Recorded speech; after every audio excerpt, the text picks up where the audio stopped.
In this video, we are going to talk about what many hardware design engineers would like to do, designing and selling your own products. And we are going to talk about whole process. So if someone is thinking about this kind of idea, they will get better understanding what to expect and maybe even like what to do and do it maybe correctly. Is this what we are going to talk about, Matt? Definitely. Yeah. So my name is Matt Liberty. I am the creator of Joulescope, which is a product that started off as a Kickstarter. Now I've been selling for about 7 years. So happy to talk about what I've learned along that process, as well as the journey getting there and what comes next. Okay, I think one of the most common questions what I receive is many people, they even don't know what they would like to design. And if they know what they would like to design, then sometimes they are not sure if they will be able to sell it. Or some of them are actually very sure, yes, this is going to be great product, we will sell millions. So what is your opinion on this? Gauging a market is very challenging. So if you're designing something for yourself, right? Then you at least know you have one customer. Yeah, that's what I And if you say. talk, exactly, if you talk to other people that have the same problem or are looking for a solution to, the thing that you're trying to solve, then you now have two people or three people. So just getting out and talking to your target market, whether that's you or if it's someone very different from you, right? You can be designing things that you would use or you would never use, but it would be valuable to solve someone else's problem. In both cases, you really just need to figure out, who is interested in it, how much they like it, what the value is to them. There may be something that people would say, "Oh, that's awesome," but I'd only pay $1 for it, and Mm-hmm. it's going to cost you, a $500,000 to build and design. In which case, it's not a viable product. So, judging that whole market and is your product a good idea? Is it possible? Is it going to be profitable? Is a huge part of picking a product to build and then focusing on that and getting it out into the world. Mm-hmm. And what is your opinion when someone think just because they come up with idea and they think it's a good one and it's going to sell very well, is this enough? It's not enough. It may be, but you don't really know. If you just are convinced that it's the best thing ever, the one way to figure it out is to spend all your time, put your money behind it, and get it out into the world. But then you're taking more risk than you need to. Just talking to, your who's going to be your target audience, and a lot of engineers kind of say, if I build it, people are just going to buy it. Yes. And that is not the truth, right? If people first have to even hear about it before they buy it. So it's actually that whole marketing process of finding your customers is a challenge. It's still a challenge for me today. And I've been at this for 7 years. I can always do better at that. Um, but it's not just that you build it and all of a sudden thousands of people show up to buy. Yes. Um, yeah, and there are different ways of getting to market. So like I did the Kickstarter back in 2019, Crowd Supply, Indiegogo, all these things are platforms that allow other people to find your initial idea. In addition to raising money, it's almost more important to just get it out there so that people can see it. If you just launch a website, how are you driving traffic to that website? It gets challenging.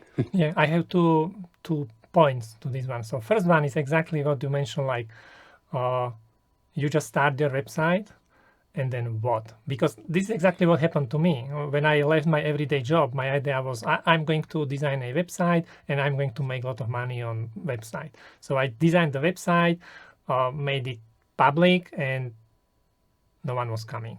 Like, okay, that's not what I was expecting. So, Hmm.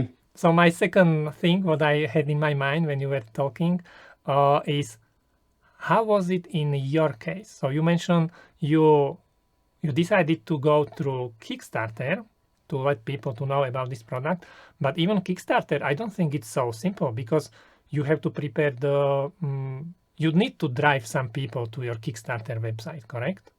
Definitely, yes. So what did you Yeah, do? so I tried to get out there and get people aware of it as much as I could. So I reached out to a bunch of people that, had podcasts and, web content that they were generating at the time. I ended up appearing on Embedded FM during the beta time of the product. That helped drive some traffic. I had been a member of the Consultants Forum, which is something that Chris Gamble from the Amp Hour ran, and I was a consultant and active on there for a while, and then kind of documented my journey of going from consulting to product, and that helped to get some people that were independent consultants kind of more in the loop and excited about the project, in addition to just getting their opinions and feedback. So it was a mutual, benefit of just engaging people on this forum. But as much as you can, find ways to connect with people who are your target audience in whatever form they do. I was on LinkedIn at the time, Twitter, kind of sharing my journey.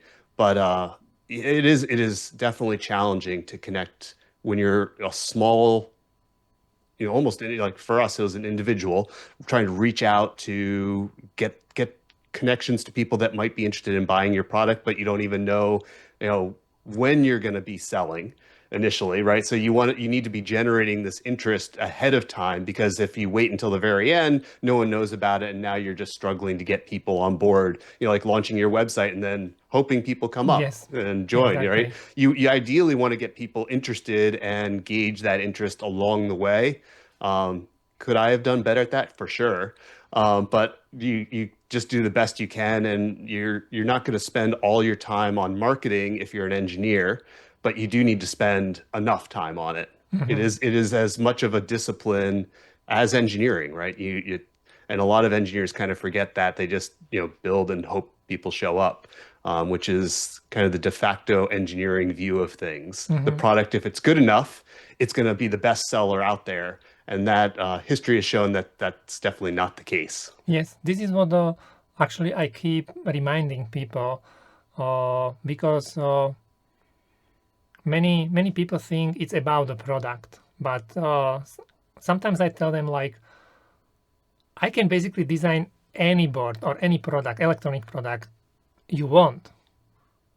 It is hard, but much harder it is actually to sell it, in my opinion.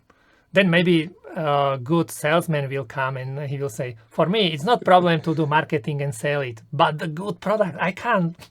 So maybe it also depends what you are doing and what you are expert in, but I don't know. But okay, my question is, so how did you come up with your idea? So this was a problem that I actually had faced a number of times during my career. So Joulescope solved the problem of easily measuring current, voltage, and computing power, energy, and charge, and doing that over a huge dynamic range of current.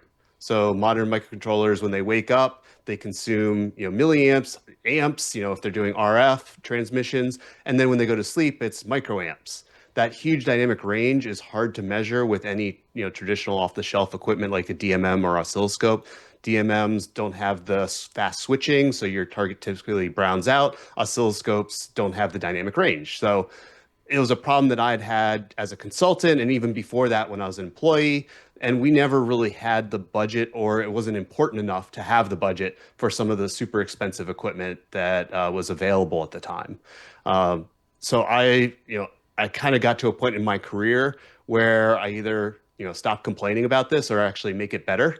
Because there are definitely a number of other people that have the same problem, right? It's very common that you have a battery powered product or a low power product that goes to sleep and wakes up. So this is an industry wide problem. And talk to other people that, yeah, oh yeah, I'd totally buy something if it was good, that was more affordable. And then kind of after the fact, which is kind of validation, I came across a number of people that had started designing this exact product. So kind of a same thing that I had done.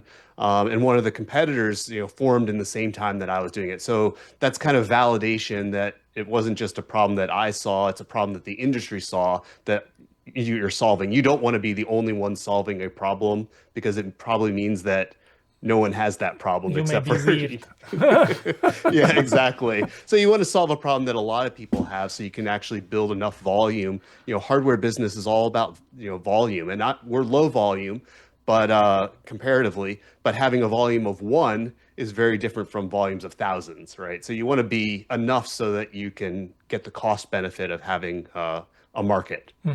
So what was your first product like? Because I think many people, they maybe underestimate how long it takes to actually create good product, and maybe they try to achieve something what is like perfect or ideal, but is this what we should be aiming for? That's a hard question to answer in the generic, because you want to make sure that whatever you're building delivers value to the end customer. That's the net of the deal, right? They're not going no people aren't going to buy something that has no value to them, right? So the product itself has to tick enough boxes that make it valuable enough. The slide actually that we're here starting on shows my journey in trying to figure out what was valuable enough for the JS110. Kind of, you can see how not only just the capabilities, but also just the general form factor, look and feel. How do people connect to it? How do they use it? As I put this in front of some people, I got some feedback about the types of connectors they want to see, how they'd want to use it.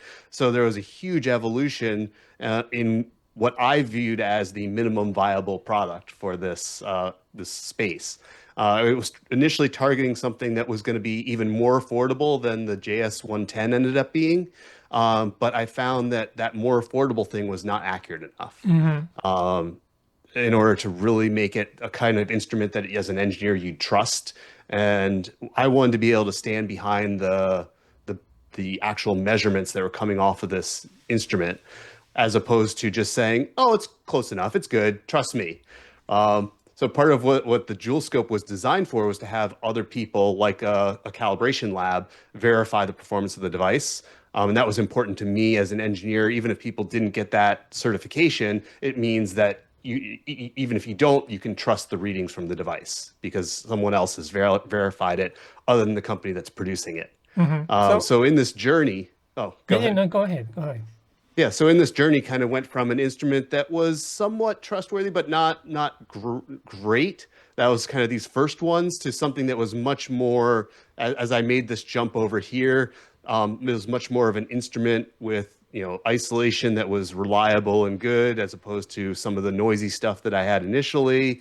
Improved the sensor accuracy and changed connectors, and it landed on the idea of a swappable connector because no matter what I did, people are always saying you have the wrong connectors. Oh yeah, I know exactly this. So I'm like, I can't win. I just can't win. So the throwing my hands up in the air was, I'll just allow people to do whatever they want, and I'll sell something initially, and then people can, or I can, produce other compatible things for it. So that whole journey, you learn things along the way, and your initial idea, can be totally off. But as you talk to people and refine where the value is that you're producing something, and how you can best target that value, what their needs are, then you can iterate and change along the way. This whole process, what you're seeing here, started roughly in 2016, late 2016, and the JS110 launched on and was shipping on July 1st, 2019. So it's roughly 2.5, 3 years.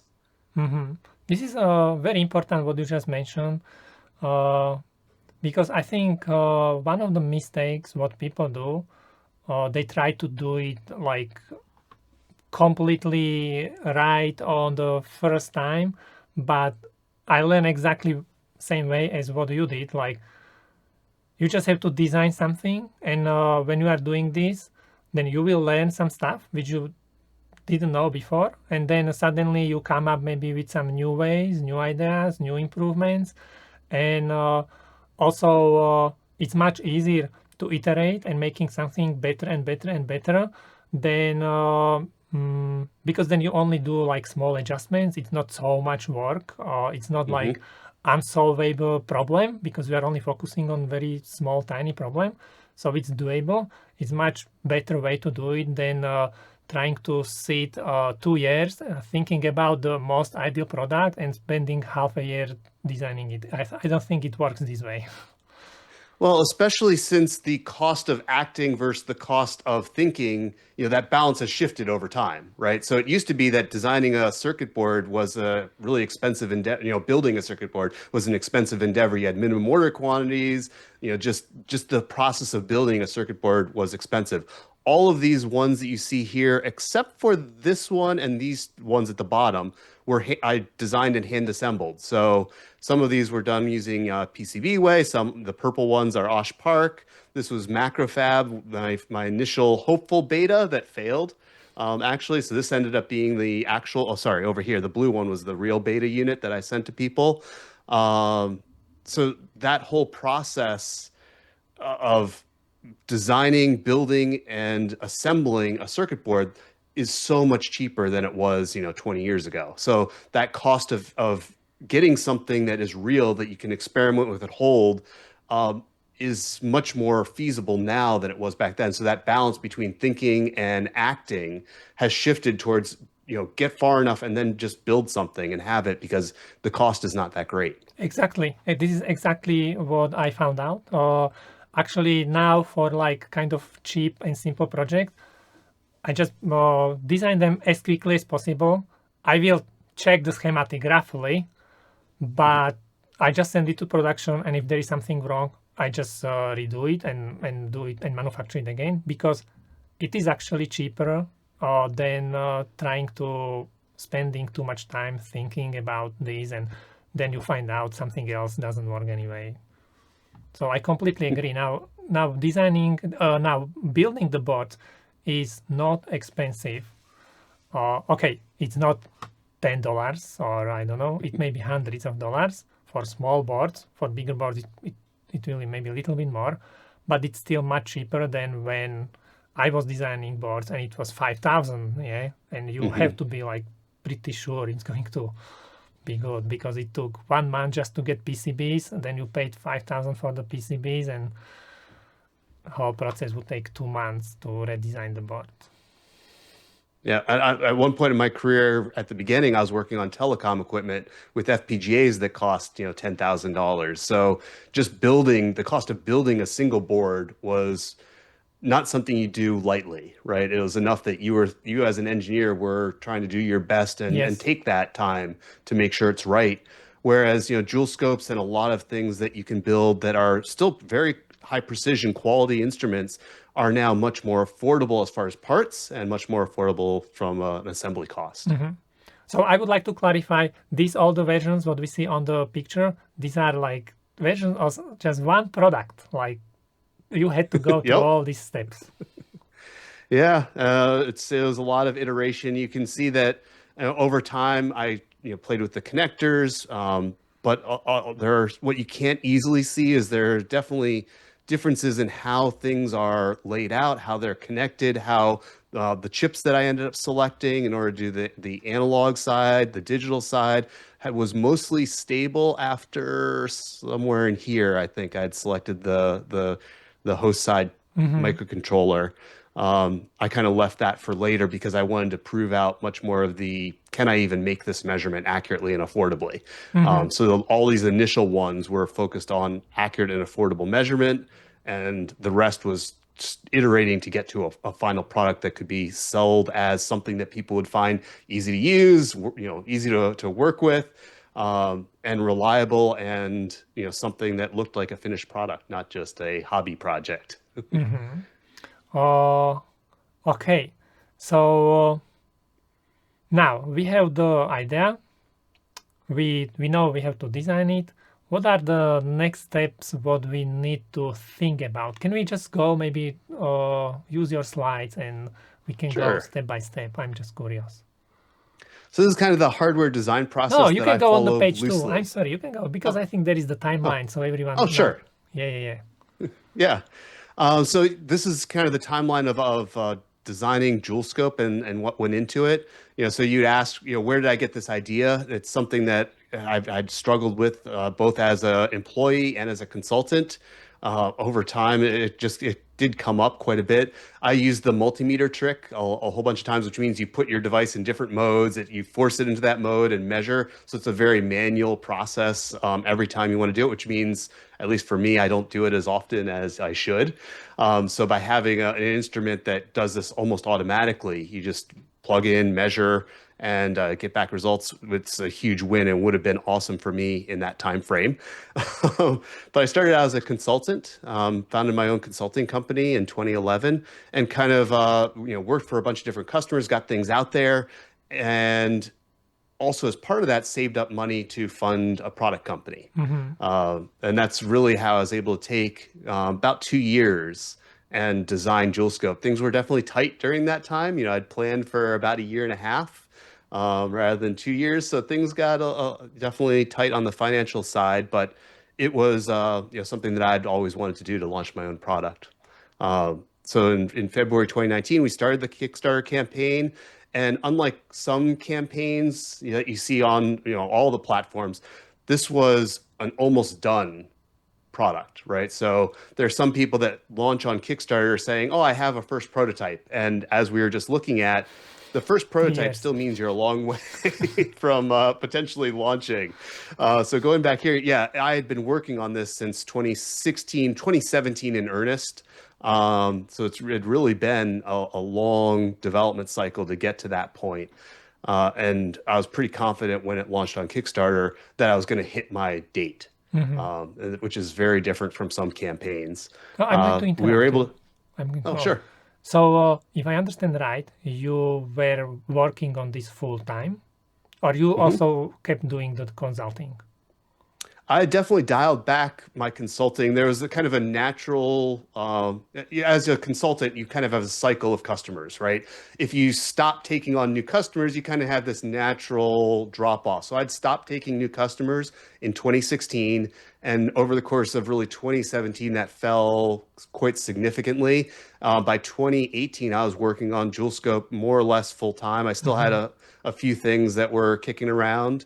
But I was treating it kind of like a consulting project, right? So with the same level of rigor that I would use for a customer, I was using for my own product. And in 2019, after the Kickstarter, which was successful, but not really successful enough to be full time, I took on a little bit more consulting work just to bridge the gap as I really ramped up marketing and ramped up sales. And by what was it, 2020, 2021? By 2021, I was full on Joulescope. I still officially had one client that was hanging around, but was not really doing any work for them. And now it's all Joulescope all the time. That's really nice, because I think this is like very difficult to achieve. And sometimes, again, from my experience, I can see that people only think that you are somehow moving like from consulting to product, you are making a lot of money and more and more and more. But from my experience, these are always cycles, exactly as you mentioned, because you have some kind of income, and then it's not like you are going to increase your income because you are designing the product and selling. No, no, no. You are going down, deep down, and then hoping that this change, what you decided to do, is going to bring you more money than what you were doing before. For sure. I mean, people look at the Kickstarter for Joulescope, and we raised almost $100,000.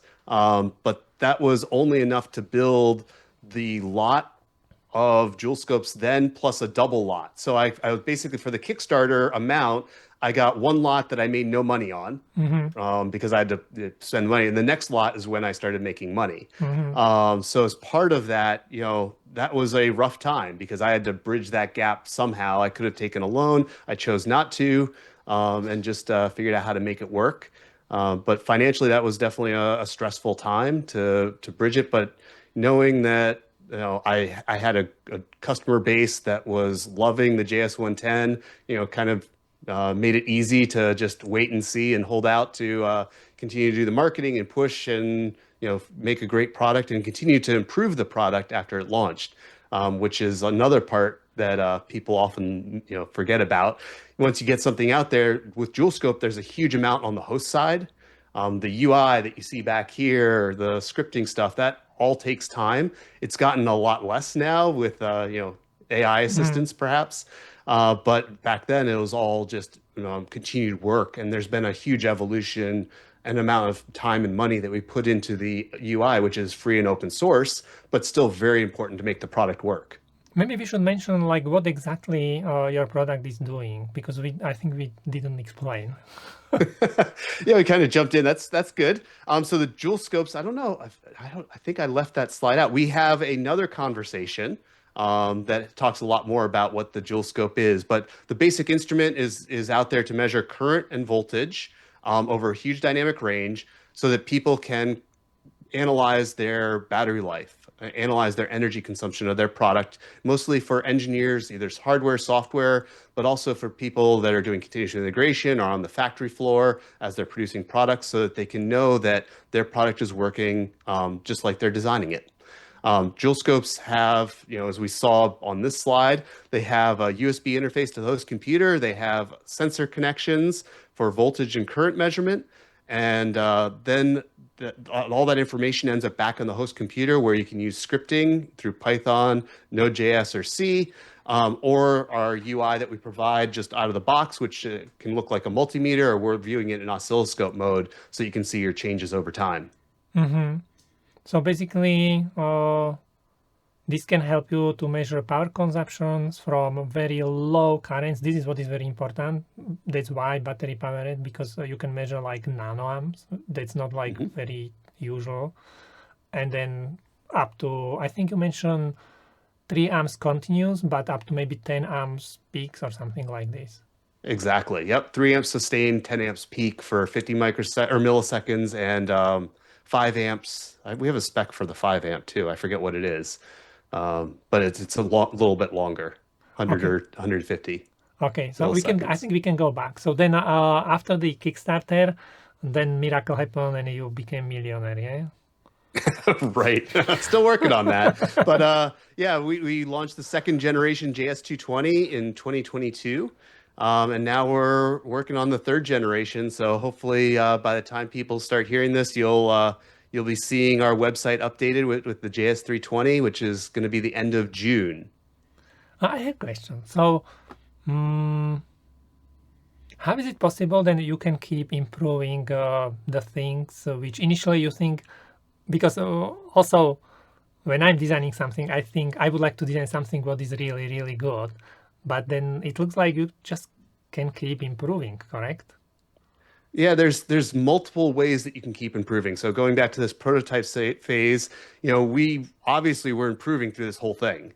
And then once you get something out in the field for the first time, you learn even more things. Mm-hmm. So one thing with the JS110, in order to keep costs down and really keep the effectiveness up, we launched it as a mostly one quadrant device. Mm-hmm. So that could measure mostly plus voltage, mostly plus current. We extended the range slightly to be negative, but it was a biased range.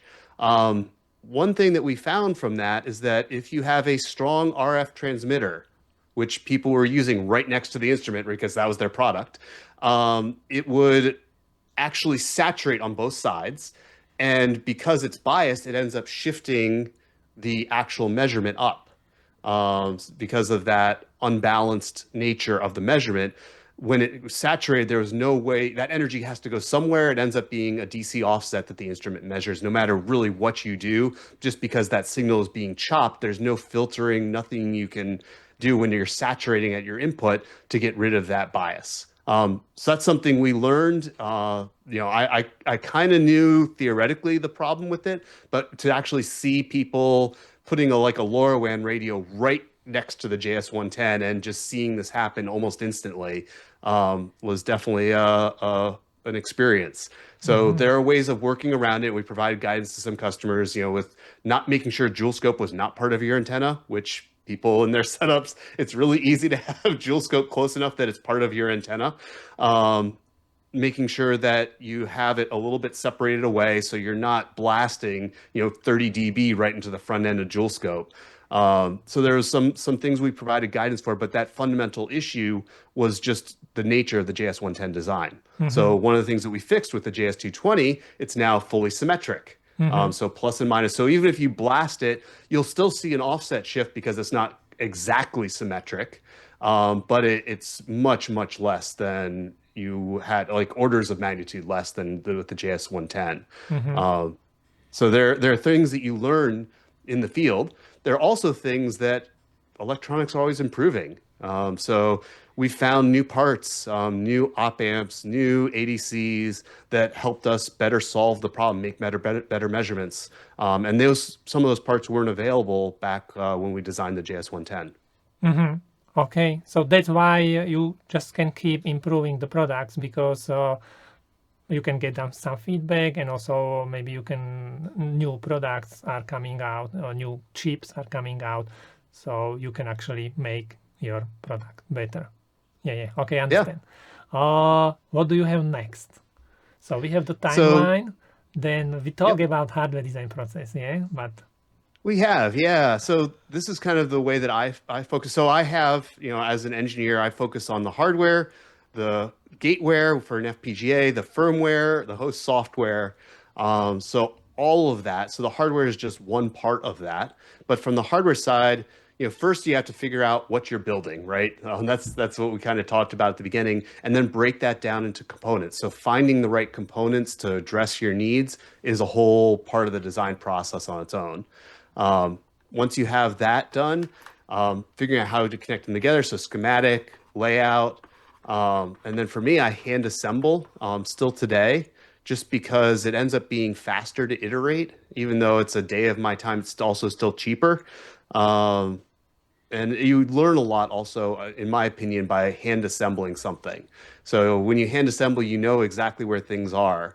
So when you go to troubleshoot, you know what you're dealing with.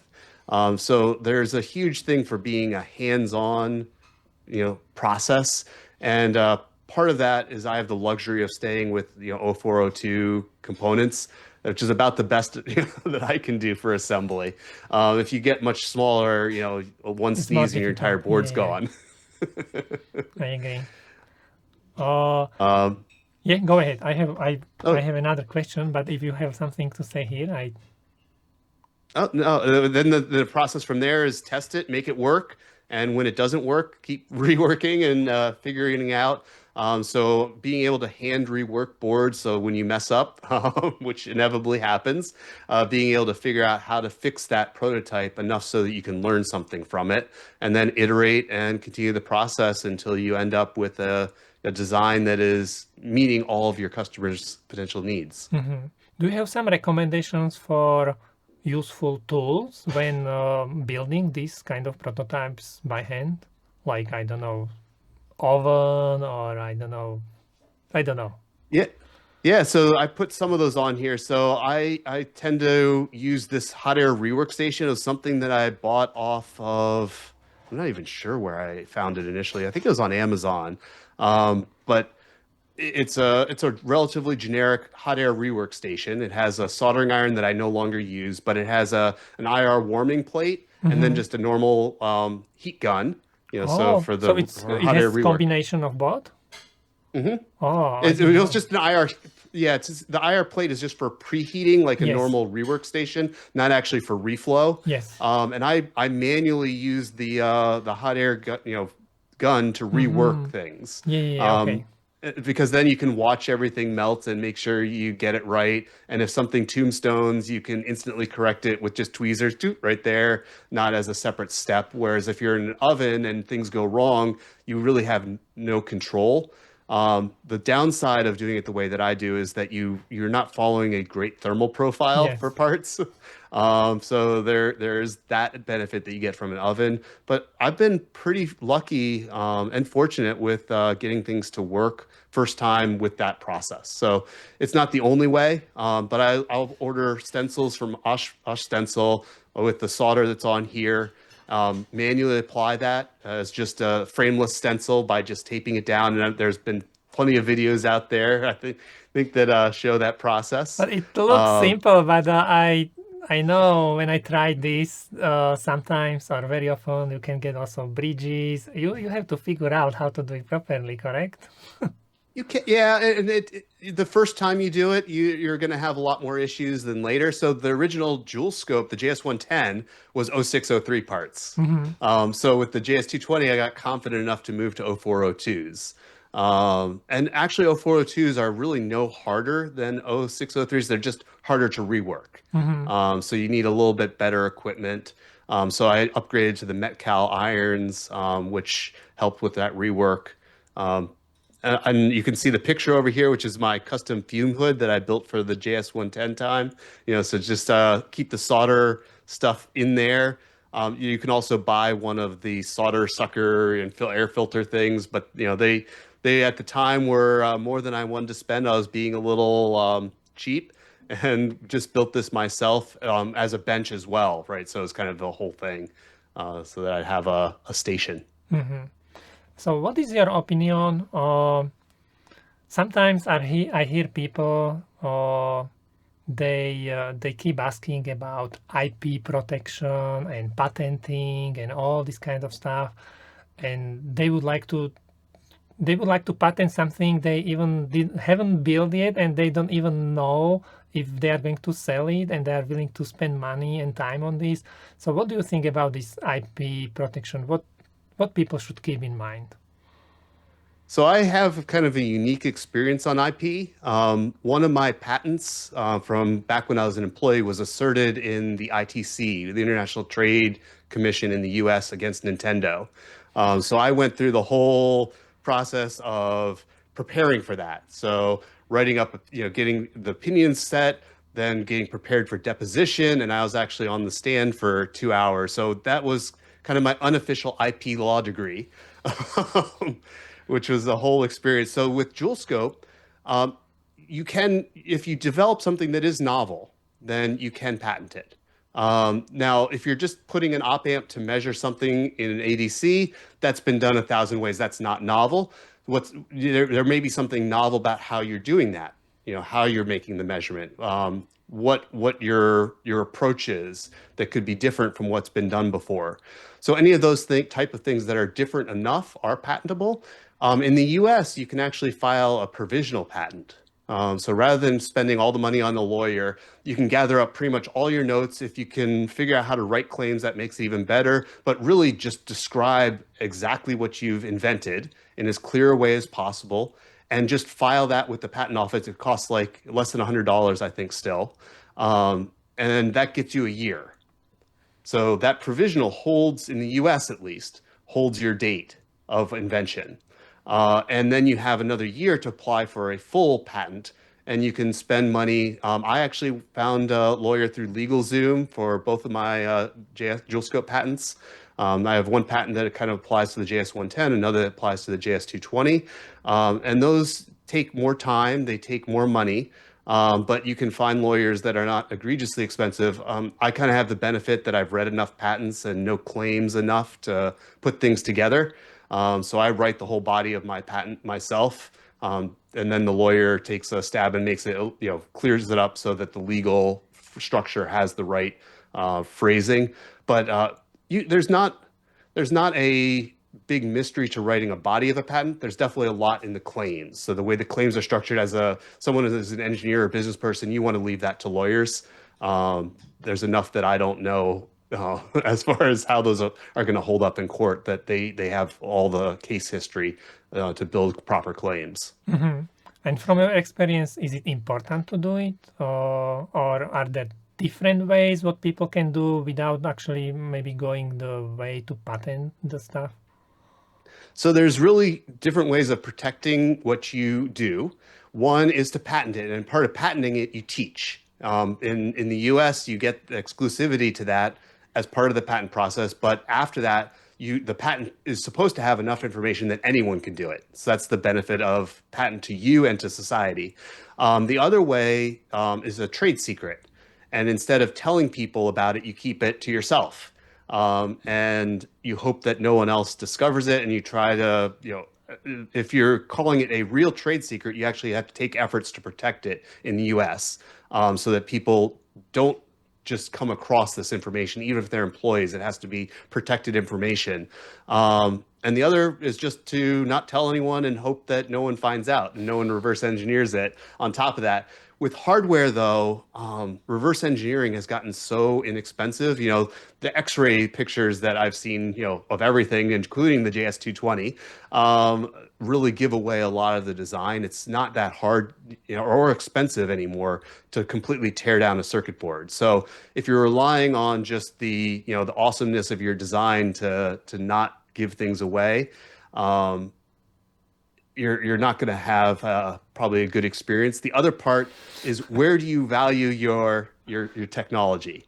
So with the Joulescope, we have other parts of the IP that are not patented, but they are partially patented, but are much more difficult to execute. So the gateware on the FPGA and the firmware on, both in the gateware and on the controller side, the host control side, we try to share as much as we can. And all of the open source stuff is on the host side, where people can value from, be able to modify, and really it's the part that has the value to customers trying to integrate Joulescopes into their stuff. Whereas the instrument itself, that's not really meant for people to touch, because if they do, they're making it maybe not work how it's intended, or measure the way it is. So we kind of take a mixed approach at the way we protect our product. We lock down the FPGA and microcontroller. We try to not say too much about the hardware, but people can reverse engineer it if they spend enough time. We actually gave away some more of the secrets about the analog front end recently, but a lot of that was also in the watch our patents. other video. Yeah, so you can learn a lot more about how Joulescopes are Joulescopes. So we try to take a balanced approach. We also have a trademark on Joulescope, the name, so someone can't just directly use that and produce a product under our name without having legal ramifications. So yeah, IP is challenging. It's so far, though, Joulescopes have been, as far as I know, not reverse engineered and sold as a direct clone. Like Arduinos, So yeah, for example. Or exactly, yeah. And it's also, I don't know if it's been a big enough market, for someone to really say, "Oh, I'm going to go and do this and sell, what I sell and make the same amount of money that I make." It's not we're selling for a price that I think is difficult, even for, some of the people that typically clone products, to actually price us out of the market too. Because there's so much also on building and making sure that they work, that is very challenging on the manufacturing test side. Okay, so I would like to make like summary, like if someone would like to use or protect their devices, they can maybe do the patenting, but normally I don't do that because I think it's too much hassle. There can be like firmware protection, so keep secret around your firmware on the board. You can do the branding, so you can protect your trademark. I think this is not very expensive. I have it for my own company. I think in the US, it depends how many categories I think you select. To explain a little bit more, category, it means you specify exactly where you would like to protect your trademark. For example, we do it for online teaching, courses, design. But if someone will make, I don't know, refrigerator, they can put the name. You can't do anything about this. So trademark is not very expensive. I think it's like in hundreds of dollars for US, then you need like hundreds of dollars for European market, but the rest of the world, I'm not sure if we can do something about this, but we need to be realistic. Yeah, I think the important is to protect these biggest markets, Europe and US, so people don't, or if there is some bad actor, they don't confuse people who would like to buy the real product with, selling their products with our names, correct? Yep, definitely. Yeah, and on the patent side, there's really, there's different types of patents as well. There's design patents and utility patents. So in the US, a design patent can prevent someone from directly copying what you have, whereas a utility patent, patents the process or idea, Mm-hmm. the actual invention. So you can actually, if you just want someone to not copy how your thing looks, that can be a lot quicker and cheaper than the utility patent. Mm-hmm. Mm-hmm. Okay, and then I always like to tell people, like, even if someone copies your product, they are still in the same positions as we are. Like, you still need to find customers to sell them the product. So, and that's what is really, really hard part to do. So it doesn't mean that if someone makes a really good product, someone else is going to automatically copy it. Maybe they can copy it, but they still may not be able to sell it because you need to have the customers. Yeah, and Joulescopes which are instruments that sell in the thousands. That's very different from a mass market consumer device that sells, a million. People are going to rip off that thing that has a million because if it's a good idea, then there's still going to be enough of a market for a follow-on person to take it Mm-hmm. on. Whereas, you know, I'm on kind of that long tail of a product. So there is not going to be 100,000 Joulescopes that I sell a year. That's just not the market for this product. So the incentive to clone it is also much less. Mm-hmm. Okay, I think we can move to the next step. Cool. So we kind of talked about the JS110 prototypes, the JS220. I continued Ah, you along, got so more experience, not so many. yeah, the JS320. So I didn't show, actually, there's a few on here that aren't shown. So I had some variants of these. They all kind of look the same. So I kind of took a different, more agile approach with this because I wanted to experiment with a few different options. So I have the sensor, the FPGA, the isolated power, and the microcontroller, host microcontroller, all broken out on independent boards, and the interfaces between them were low enough speed Mm-hmm. that I just used a ribbon cable Mm-hmm. essentially to bridge them together. And you can see all the headers. Some of these are test headers, some of them are actually connection headers. So when this board is joined together, it looks like a giant sea of cables. But you can see on these that not everything went well. Mm-hmm. So there's a bunch of little wires here, rework, and they're super small here. There's a whole I don't know if you can see it better live or not. There's a whole slew of it's too dark under there. Let's see. Yeah, I don't know if you can see them there, but mistakes were made, and that's okay.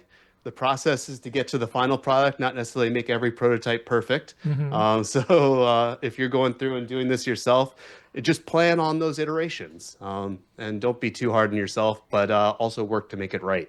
Yeah, I agree. I've been playing with a very simple like USB-C PD power supply. It's not really power supply. It just makes you know, from USB-C it makes a number of different voltages. It's super simple board. Now revision 4.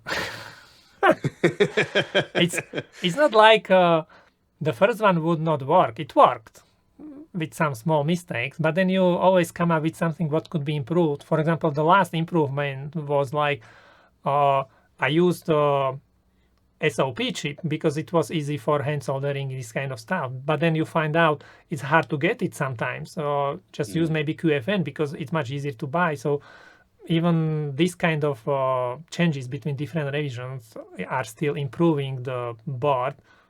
But yeah, it's next revision, no? Yep.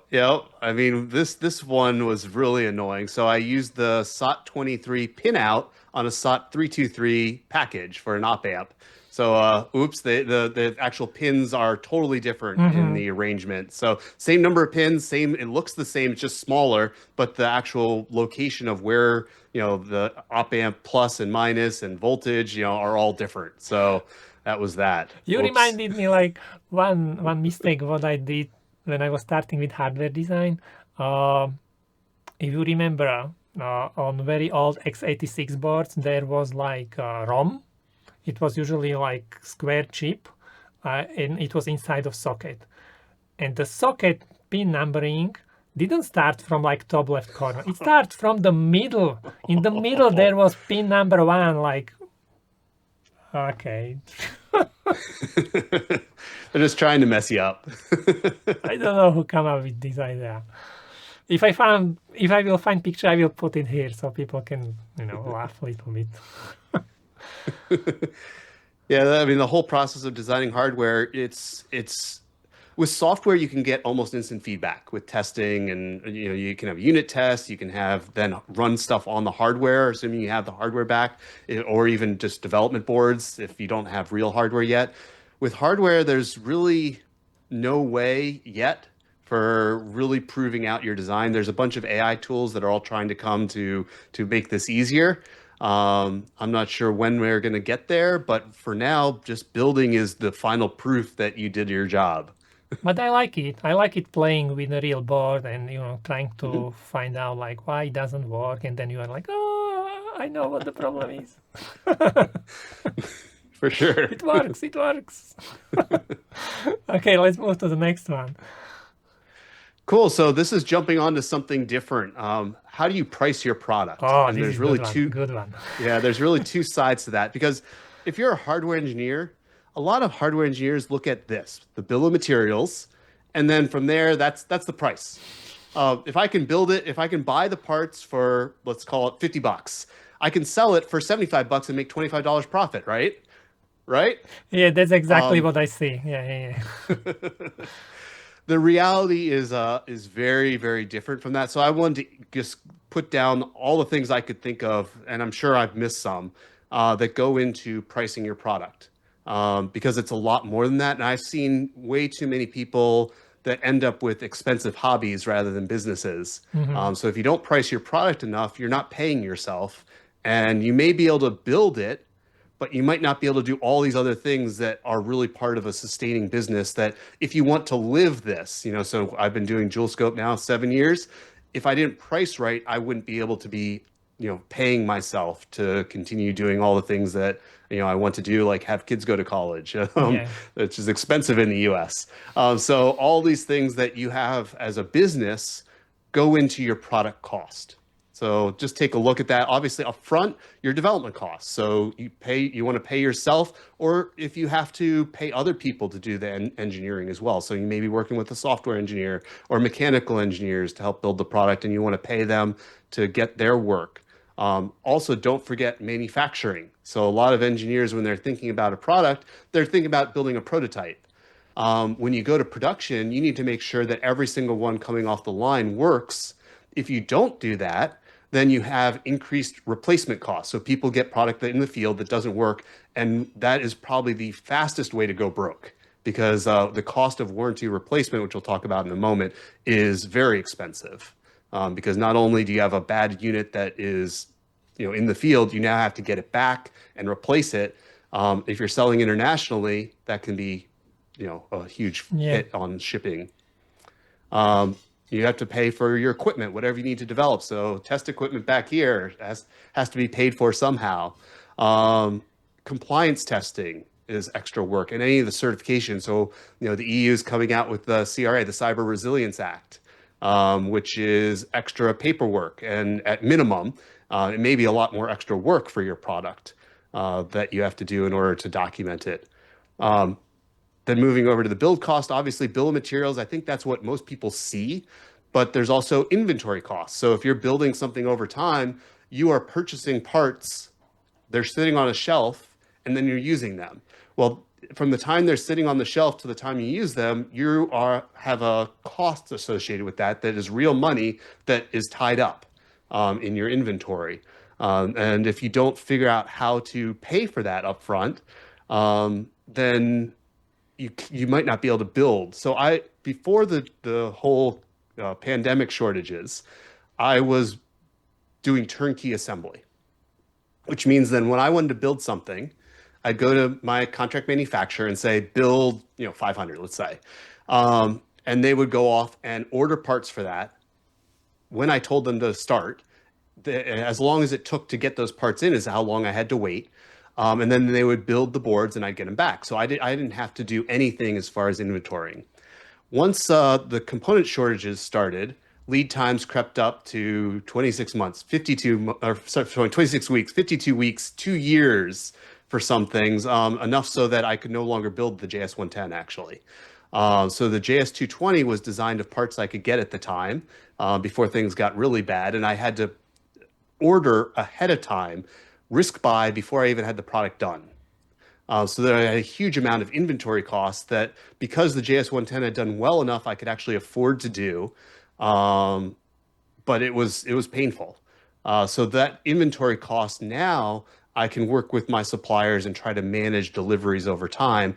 But as you get bigger, this inventory cost expense can be managed, but it's definitely a thing that can kill hardware businesses that people don't pay enough attention to when they're starting a new product. Yeah, and even if you build it, you still haven't sold it, so it's still, Right. you still keep the components basically. Yep. Yep. So it ends up being expensive. Hardware businesses, are definitely capital intensive, right? With software, the change to get another unit out in the field or the cost to get another unit out in the field can be zero or very close to zero, right? Just download costs for getting to someone. Whereas with hardware, your incremental cost is quite high. It's the Hmm. cost of your assembled unit. A friend of mine, he has a company to manufacture boards or sell and also kind of manufacture, not the whole process, but he sometimes tell me stories about buying these components. Sometimes happen he bought fake components, or sometimes happen like from production something will come and it just doesn't work and there are so many problems they have to fix it. And now who is going to blame who, and whose fault was it? And like it's not only the like bomb cost. Yeah, for sure. Yeah, so I mean, going through printed circuit assembly board testing, enclosure, top level assembly, you have to put it in a box at least usually, but it could be even more than that. It's as elaborate as you want it to be. Apple packaging is super fancy. If you're going for that, that's going to cost different than like what I do with a nice EVA case. It still looks nice, but it's a lot less expensive. Any soft tooling and consumables, so depending upon your product, and don't forget to account for yield at every stage, right? Hmm. Of your some you'll have some fallout Hmm. of hopefully it's pretty small for the printed circuit board assembly if you've done your design as right as an engineer, but it is not zero. Yeah, and I think like I would highlight even like enclosure assembly, or just enclosure manufacturing, assembly and testing, and not only like testing labor, but like very often I know just to design the test setup is kind of project by itself for like mass For sure. manufacturing. Yep. Yeah, it's building Joulescopes is a whole thing that is challenging. So we have two different custom test stations, one that does all the programming, calibration, and test, and one that's a final test station. And both of those have many independent circuit boards that are custom, in addition to the software that goes behind it, the process that took a long time to develop. Yeah, and enclosure, you decided to go for some kind of like aluminum something, or like Yeah, so the standard, this is yeah. a well, no. So the JS110, you've seen this Yeah, case this on is the probably standard or one. similar. This is a Hammond enclosure or Hammond manufacturing case that you can buy on DigiKey Mouser. It's off the shelf. With the JS220, wanted a little bit more of a custom look to it. So this is actually a custom enclosure, Mm-hmm. a sandblasted black anodized aluminum extrusion that we worked with a company. I was looking to find a place in the U.S. or Canada to do it, but no one wanted my business, so I ended up going to China. So we have these manufacturers with a great company who's been an awesome partner in China. They are able to crank these out, and they look great, I think. And then they do the laser engraving actually on the front, Mm-hmm. but our final test station does the laser engraving on the back. Mm-hmm. And this is a JS220 that I picked up rather than a 320. But the JS320 looks the same back here. Here's one. And then So we also decided to, we have to mention like you have to pay all the tooling and all the stuff. It's not only for the enclosure itself.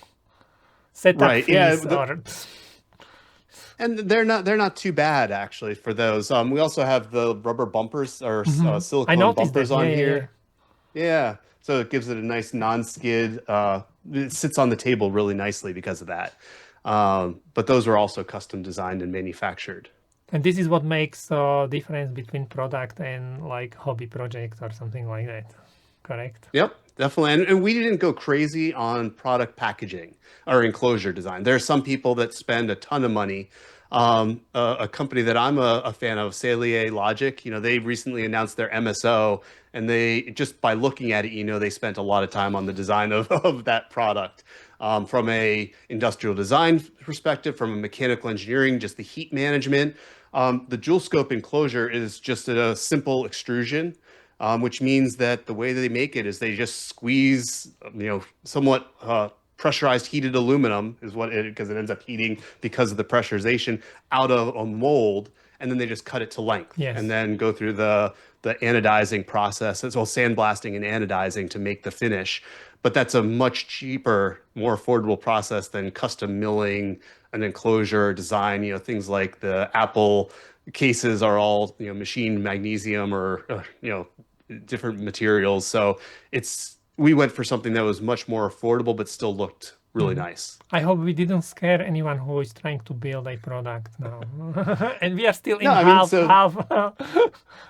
you can always launch with, something like this, which still looks professional, but, we did definitely get some people that, like, I've seen that case before. Uh-huh. You always have some naysayers, but get to market with what is delivering value to your customers. The enclosure for a lot of things is needed, but it's not necessarily the main thing that gives value, especially if you're doing something unique on, some measurement or some, utility of this instrument. Focus on what is important. Now, if it's something that people are wearing or is aesthetic, that's a whole Yeah. different story, right?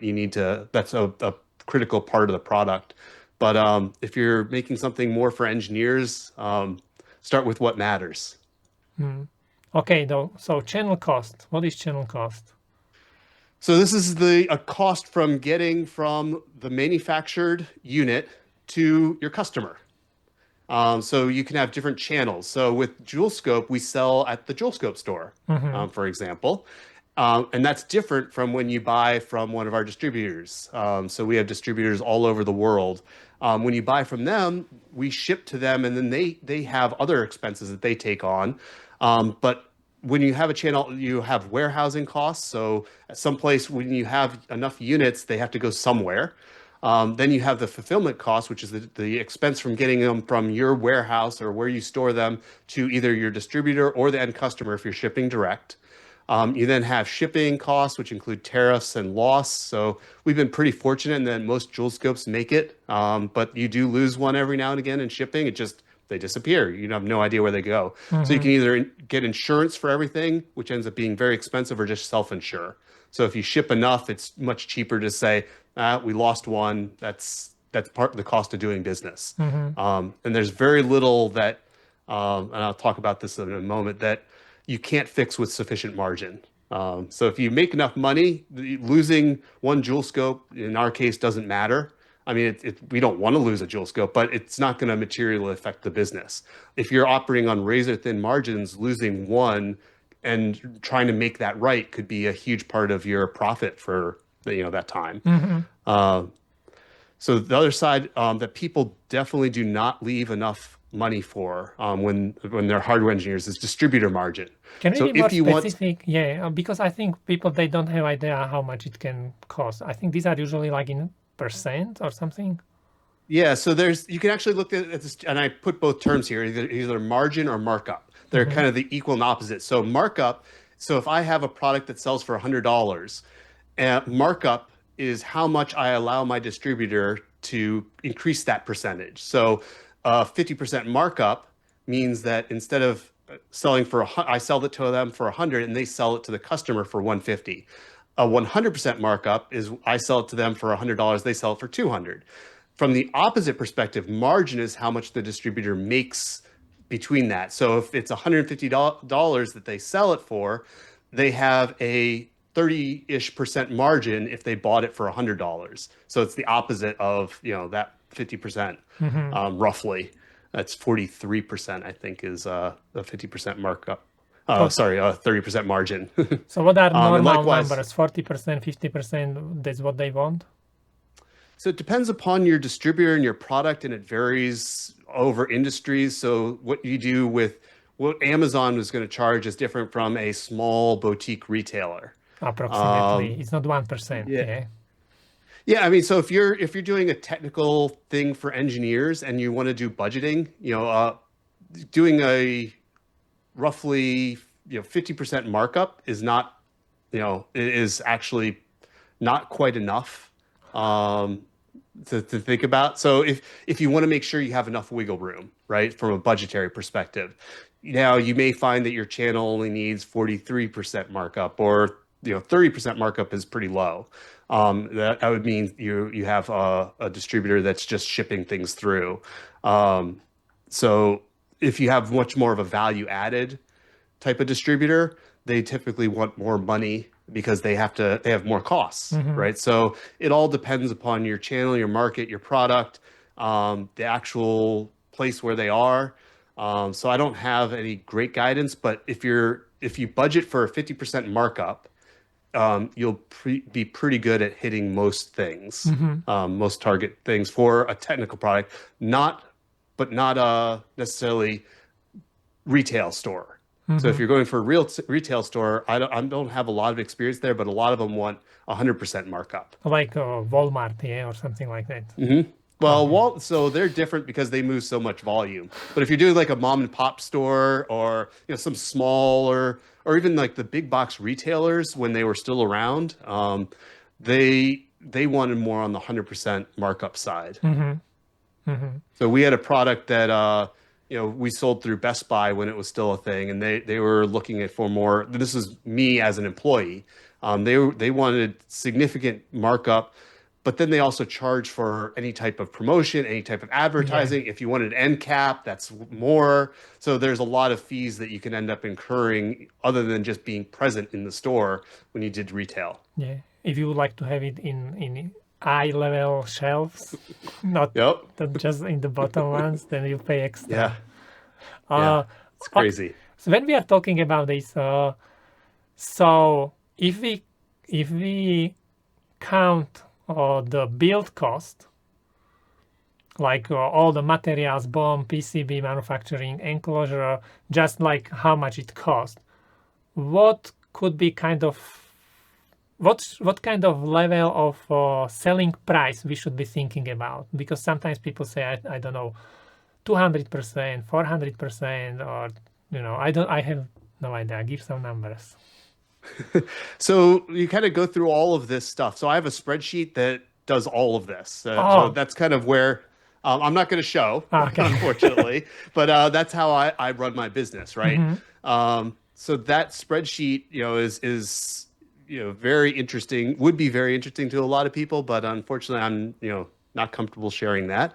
But for your question here, a typical high volume consumer product that sells, 1 million, a multiplier of about 2.5 on the bill of materials is about as low as you could probably Mm-hmm. ever see. Mm-hmm. That would be a super high volume with a very efficient channel, meaning that someone's not charging a lot on that markup side, or margin side, that you have negotiated. So 2.5 would be very aggressive. So if you're doing a low volume product, a factor of Mm-hmm. 5 is, much more doable. 10, even for something that's much more high touch, low volume, that requires a lot of equipment and stuff, is kind of more along the lines of where you need to be thinking. Mm-hmm. So if the build cost is $10, then 99. You should be selling it for 99. That if you're starting out and you don't have any better guidance, if you can make it work for that, then that will help you. So there's what we're talking about now is actually just one aspect of this. This is how much you have to sell it for in order to not go broke, right? On the other side, I mean, the rest people can see here, they're much more understandable things. I don't know, do you want to keep going through all these? We can go back to this a little bit. You can finish Okay. what you started. Cool. Yeah. So the other side is how much can you charge? What is the value side? Mm-hmm. So in some ways, it doesn't matter what it costs you to make. It could cost you a penny to make. If someone thinks it's worth $100, then it's worth $100. Mm-hmm. If it's helping them get that much value and they're willing to pay for that, that is the value of your product.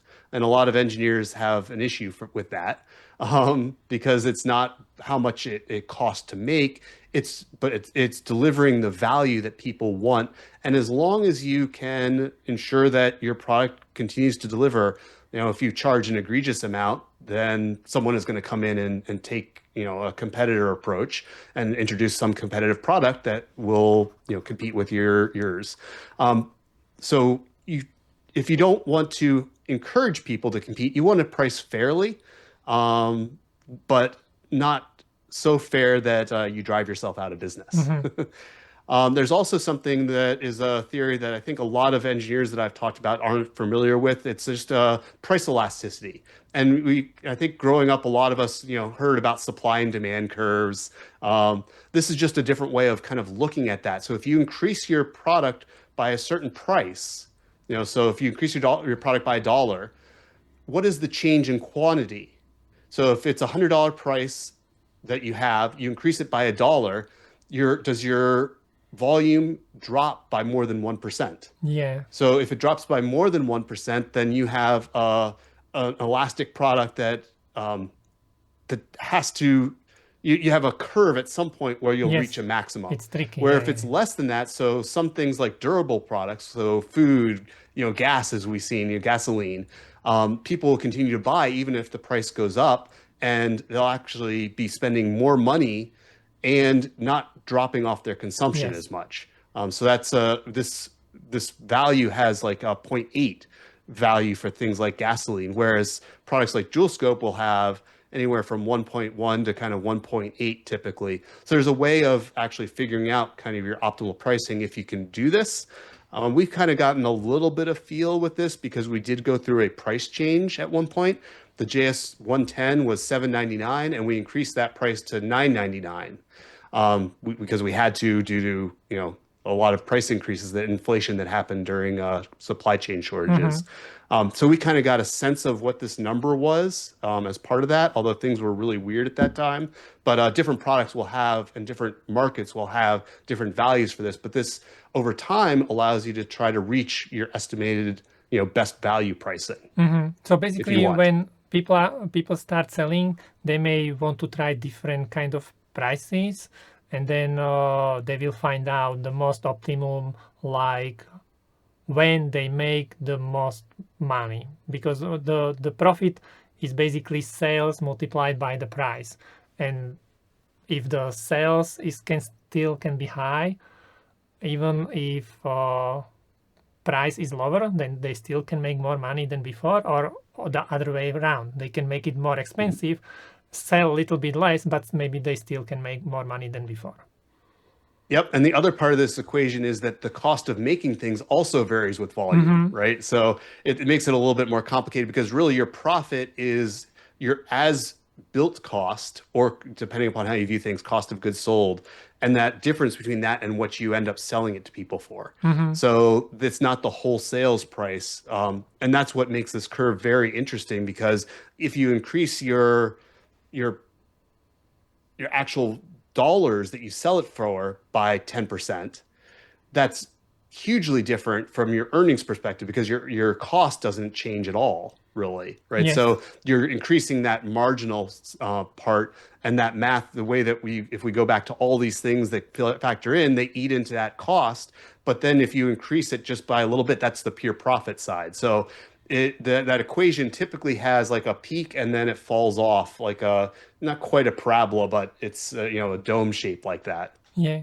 And I would like to go back to the product value when you talk about this, uh, because I have some experience with this when we sell online courses, and sometimes people are like, uh, $200 for one course. I will pay $10, and we are like, yes, but if your employee pays you, I don't know, $50 per hour, and taking this course basically like it's I don't know 4 hours of your time, and it can save you in future tens or hundreds of your time, hours of your time.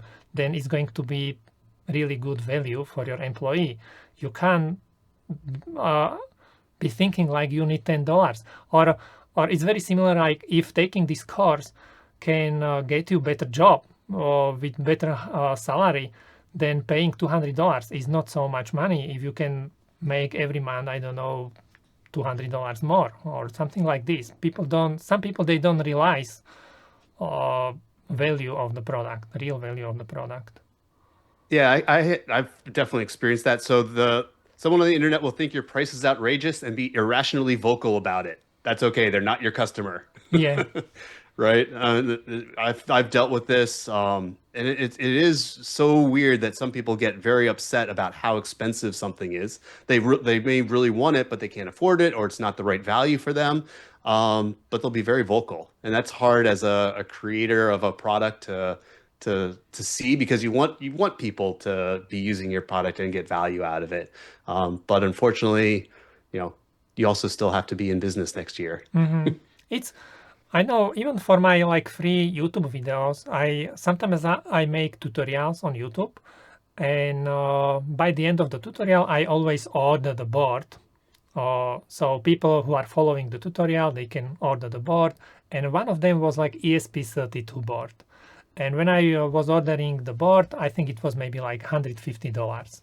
And then one of the comments was like, "But I can buy it for $4 on Amazon." And I'm like, "Yes, but making this board, going through the tutorial, making the board by yourself, it's your tuition fee. I don't know how to say this. It's you are learning. It's basically you are paying for school, which can help you in future make more money or something like this. You can't say I can buy it for or $4. That's not the same. It's completely different situation. Like, but they don't understand. They don't understand. Yep. Yeah, it's hard. There are definitely people that are gonna say negative things and think negative things, and that's just part of putting something out into the world, right? Yeah, yeah. Okay, I think we can go back. How much time? We still have some time. I would like to make it up to 2 hours, but I think we still have some time. So no, page number 6. Page number Think we're good. six. Oh, six. Oh, Yeah. yeah. Okay. So, yeah, on here, running the business. So, things like sales cost money. So, in multiple ways. So, you have to deal with sales inquiries. So, people coming in asking questions about the product. One thing that takes a lot of time if you're selling business to business, there's some companies, bigger companies, that want to say, in order to buy from you, you have to become an approved vendor. So, Yes. you have to go through a whole bunch of paperwork in order to make that happen. And it just takes time. Some companies want the whole quote purchase order invoice process, Yes. and you have to deal with that paperwork, and then harassing them to pay, because there are companies that they just things just fall through the cracks. Yeah. We just We've say had we deliver after we receive your money, and if they don't want to do it, I don't deal with them.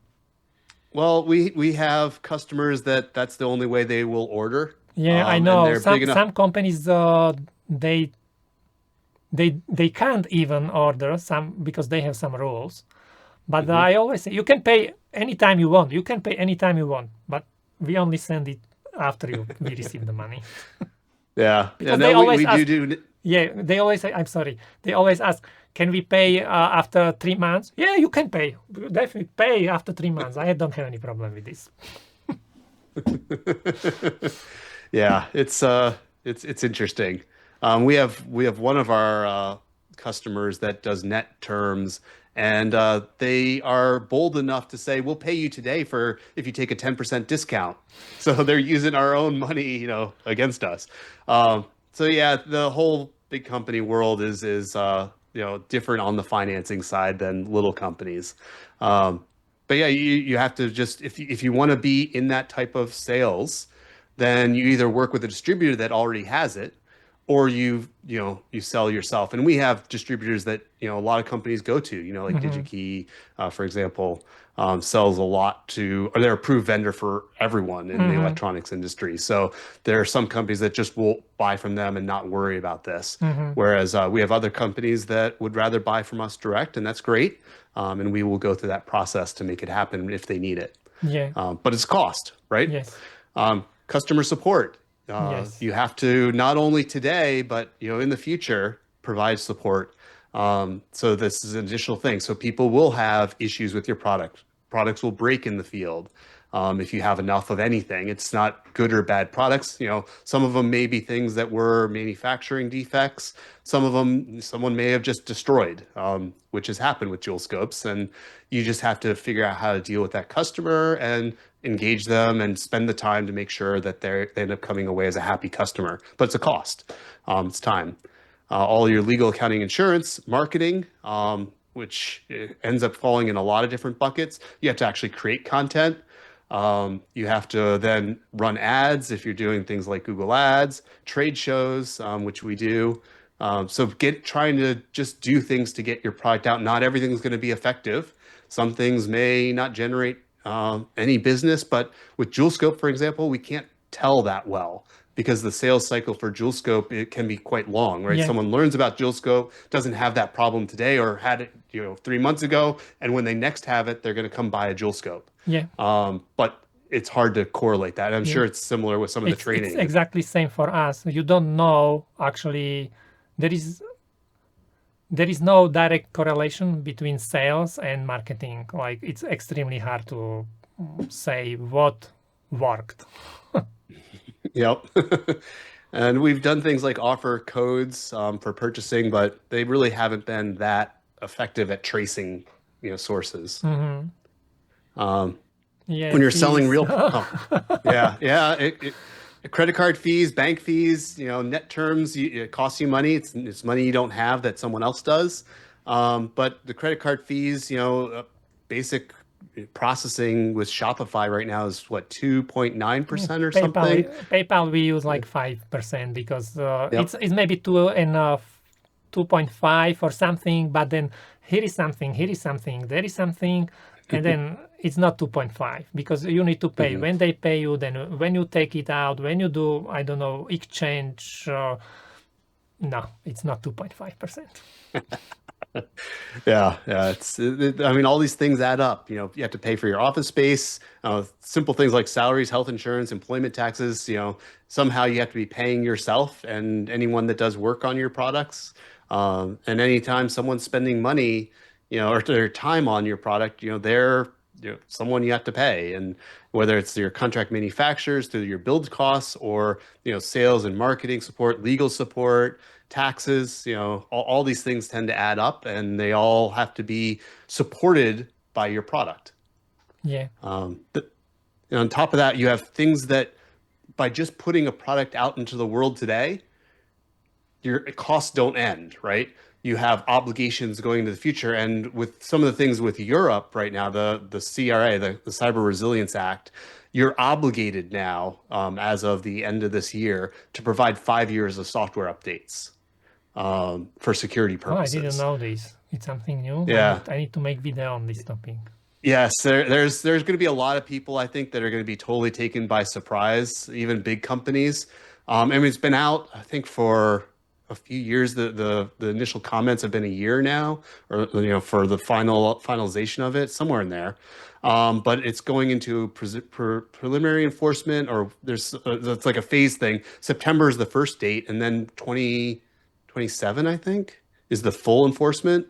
But with the JS320, we kind of designed it for fitting into that. So it has all the firmware updates you can't roll back, which is one of the provisions in there. Which normally with a product like Joulescope, we've never bothered with that because it hasn't been a security thing. But the CRA says that we should not allow rollback upgrades. So there's Mm-hmm. a lot of things in there as far as your threat assessment, of how can people take advantage of your product and take it over, that are part of regulations that are coming out.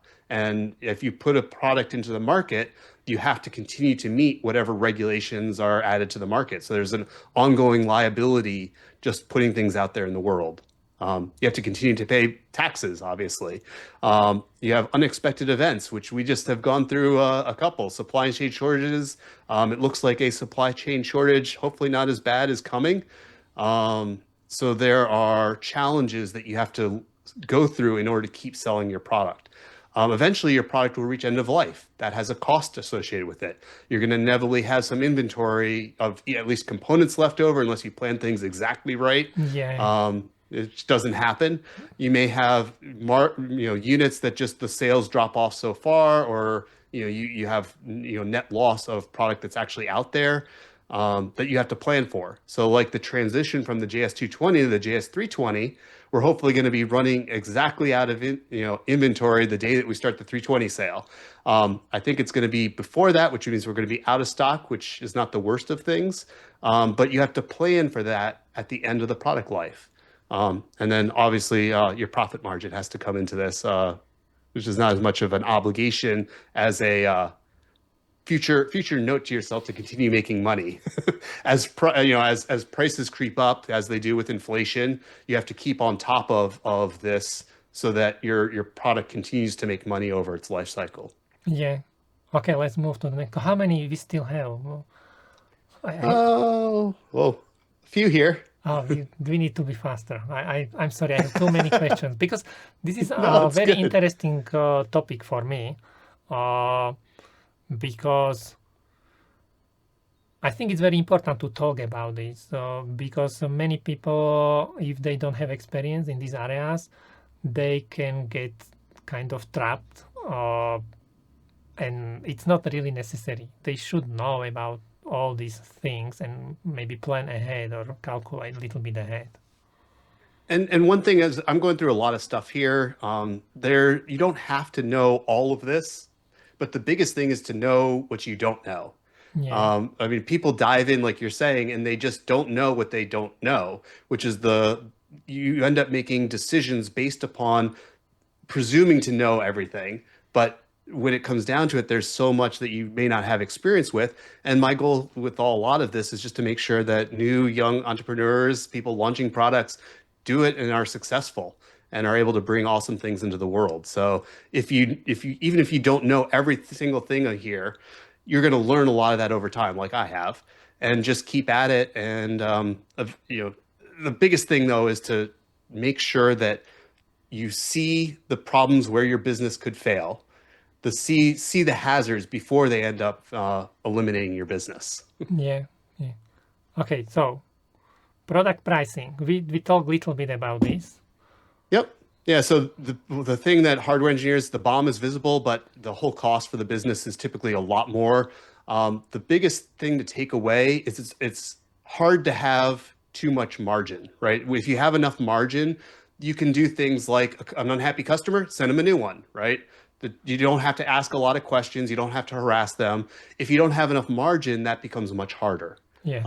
So with sufficient margin, you can make things right for your customers, have awesome customer service, and not sweat, losing several units. Or if when we had a loaner system, which is one thing we had, there are some units that were lost, right? People just didn't return, which stinks, but it didn't tank the business. So if you don't have enough margin, those events add up and can be painful. Yeah. Discounts is another thing we've played with a little bit for like trade show discounts. And I don't know if they actually really help with sales. The whole goal of that was to help track people, so if they went to a conference and then they bought something, we would at least know that conference had some impact Mm-hmm. on our sales. But discounts can definitely erode the perceived value of a product. So companies like Apple, for example, they don't ever discount for just this reason. Yeah, we only have some kind of standard discounts, which are not like very huge. But for example, we never give like completely for free stuff, because then it's losing value. And I know that even if we give something completely free, there is very big difference comparing to people who buy it especially for online courses, because if they get it for free, they don't have enough will to properly go through the course. But if they pay for it, they actually value this, and they would like to get their investment back. So they properly follow the course, and that's how it should be, because that's when they will really get the value from the course. So actually paying for the courses, we found that it's much better for the people who are buying this than like giving it for free or something like this. Yep. Yep, exactly. So by putting your own money in the game, people value it more, and you've also matched with people that value it more. So Yeah. it's yeah, yep. So supply chain, this is just how we've done things. So our preferred sources now are TI, DigiKey, Mouser, and Arrow, which are all US based. So this may vary if you're in the EU. Certainly will vary if you're in China. But one of the challenges that we had is we've gotten to a large enough builds that we can actually drain the global supply of parts available readily at these distributors, which is not actually that much. So there's kind of a difference. If you're building 10 of something, you can go to DigiKey, Mouser, and buy stuff. If you're building 100,000 of something, you can't, right? So there's somewhere in the middle there that things become uncomfortable. And we're kind of in that uncomfortable space, trying to bridge to the other side of being able to place backlog orders, which we now are with TI. So things are hopefully going to be getting easier for us in a way. If we can actually plan out and forecast our sales, that's a whole nother challenge. We built a custom ERP actually to help with that. And I pointed out here of an episode where I talked about that along with AI and how we developed it. Okay, so if people don't know, the AMP Hour is really good podcast. So have a look. They have many podcasts. I was on one of them too, and they are hosted by Chris and Dave Jones. So very good people. No, both of them. I'm saying hello to Chris and Dave. So manufacturing for us, I picked a local contract manufacturer because Joulescopes end up being a very high touch device. There's some products where you can go to a contract manufacturer, they assemble it, they give you a circuit board back with all the parts on it, and that's it. And it's pretty much the thing that you stick into some enclosure and you're done. With Joulescopes, there's a lot more involved because they're a precision instrument.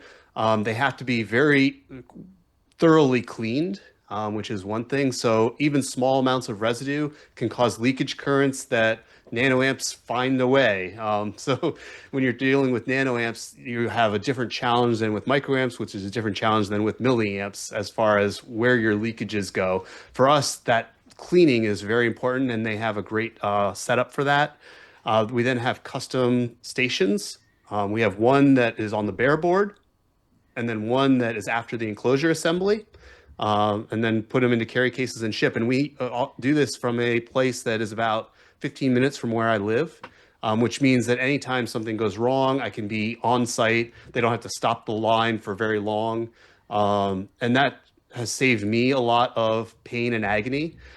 Going out of country for the volumes that we're at, I couldn't do that. The travel costs would go up. And actually, I don't, overall, we would end up with a manufacturer that would be more disconnected and probably not cost very much different. I mean, the individual unit cost would be grossly different. It'd be a lot less, but the actual total manufacturing cost would not be. They let us keep parts there. They let us keep all these stations there. So it's a great service. If you're doing small volume manufacturing, you can find a local manufacturer. I definitely recommend it. Yeah, and I would like to add, I remember from my own experience, we looked some time ago when I used to work in different company. We looked for manufacturing in China, and then we ended up actually manufacturing locally, because exactly as you explained, manufacturing is not like one-time thing, like you do this and you get miracles and you have your boards and products. No, it doesn't work like this. Very often there are problems, you have to go there, they need to fix it, and it was much cheaper and much easier just to have someone local, or if not like much cheaper, at least same or similar price as if it would be in China. And also you need to add the time difference and the language barrier makes it more complicated. Yeah, there's kind of a trade-off as you when you reach a certain volume that it becomes worth it. I mean, if you're selling less than 10,000 a year or something, you're probably not there. I kind of it's been a while, but I did a analysis of this for a company. And if you're selling $100,000 or 100,000 units of something, it makes sense to find wherever it is, that's best to manufacture that and go there and get them set up. But when you're below that, there's some place in between, 1,000 and 10,000 units where it's still better to manufacture locally. Even a friend of mine, they manufacture even like 100,000, I think, Mhm.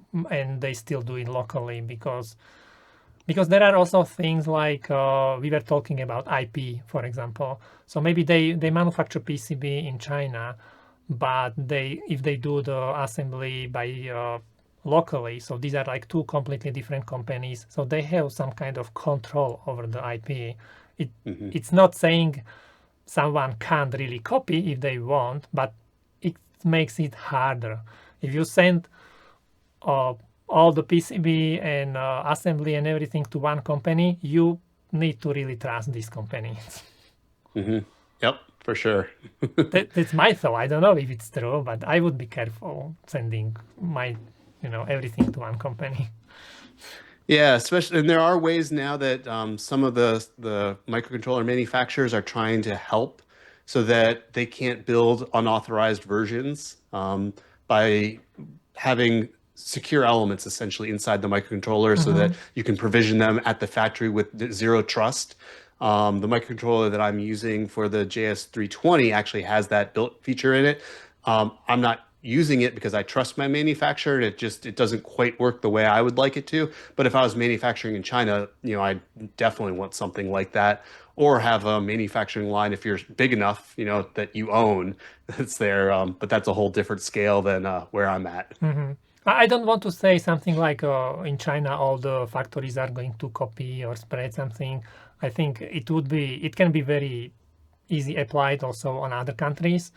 I'm just saying this that many stories are coming from China. That's why I mentioned this.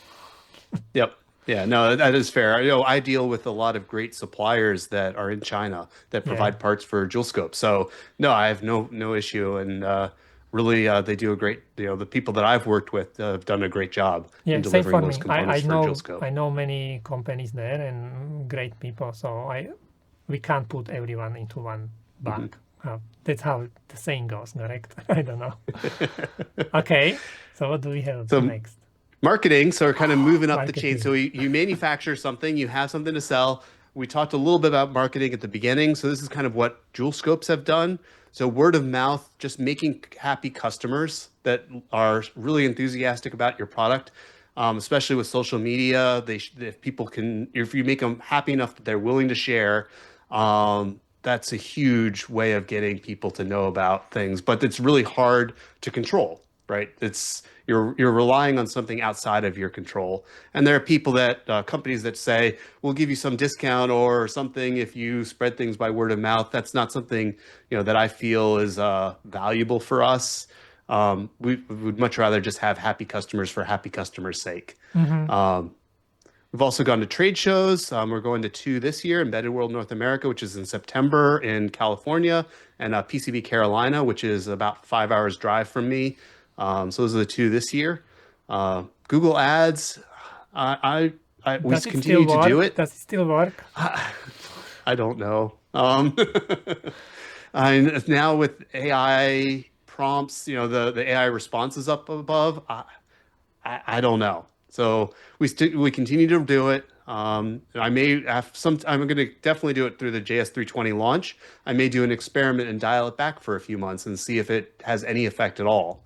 So we'll see. We spend a fair amount on Google Ads, and continue to, but uh, with enough margin, we can continue to try things and Mm-hmm. figure out what works. So I don't have good advice either way for whether Google Ads is actually really affecting our sales. Mm-hmm. Um, LinkedIn, I definitely know does, and also appearances like like we're doing now, just getting out in front of people. Don't be afraid to, talk about things that may be interesting to the customers that your product is going to. Whether it's in LinkedIn, YouTube, whatever content or forum you're comfortable with, just getting out there. Um, there's no guarantee that when you reach out like that, you're going to connect with people, but you're 100% guaranteed to not connect anyone sitting in your room. Yes. So making some effort and trying and seeing what sticks is super important for running a business. Yeah, yeah. I know when I was starting, because actually I'm introvert, so I really didn't want to do any YouTube videos or anything. But very quickly I found out, like, if no one knows about you, no one knows about you. I think Hmm. no explanation is needed. Yeah, it can be uncomfortable, right? It can be uncomfortable getting out in front of people and, saying I have something cool and trying to say it in a way that people, connect with. But figuring that out and figuring out a way to connect with your potential customers is hugely important so that they can learn and learn about even what you have to offer. hmm What about trade shows? Because I think this is quite tricky because they are. I think some people they may have no idea how expensive actually it is to go to Oh, trade show, and for me it's always like very difficult to find out how much they actually help. agreed. Yeah, I don't know. And So it's not that's why only we me. kind Oh, of okay. No, I don't know how much value they have. I do know. So I went to Embedded World Europe hmm 2 years ago, Yes, I where I think think that's we met. when we meet. We met. When we met, yeah. So you end up developing contacts that, come back years later, right? So, and that's happened with many people that I've met at trade shows. So it's hard to quantify that value. I mean, has that translated into sales? I don't know, but it's definitely translated into being more connected with the industry. And I think that also means that if someone hears about someone having a problem with energy measurement on a battery powered IoT style device, they'll say, "Oh, I heard about this thing, Joulescope. Go get it." Um, I don't know how much of that happens, but I think it's still important to get out of your comfort zone. So yeah, going to these trade shows is, kind of starts at 10,000. Well, the bigger ones like Embedded World was $10,000 roughly to get the booth, get over there, hotel, and be there for the time. PCB Carolina, because it's just a drive, is a lot less expensive for me. And their fees are a lot lower because it's just a local regional trade show. But just from a business owner perspective, getting out in front of different customers and different potential customers and getting a sense of things that you wouldn't have normally is hugely valuable. Just break up things, and be willing to be a little uncomfortable. Yeah, I find it very interesting. I like to go to exhibitions and trade shows, but exactly as you said, from my experience, embedded world it can be even more expensive than 10,000.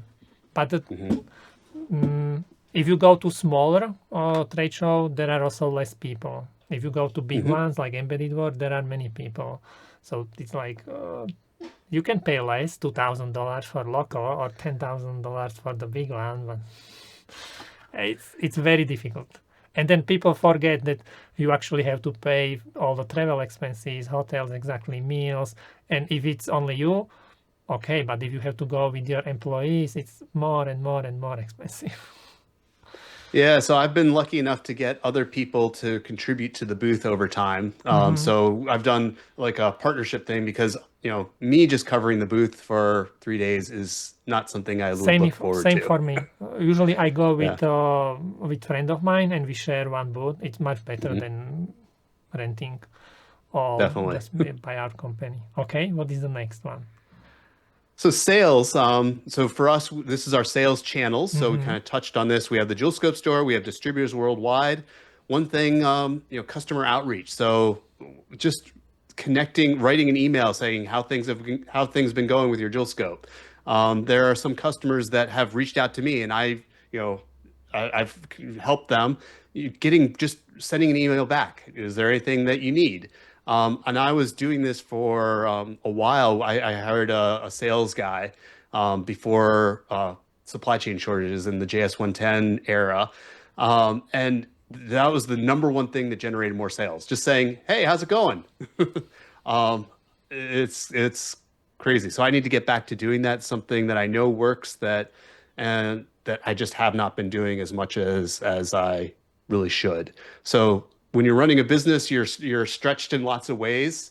Being nice to yourself is part of that.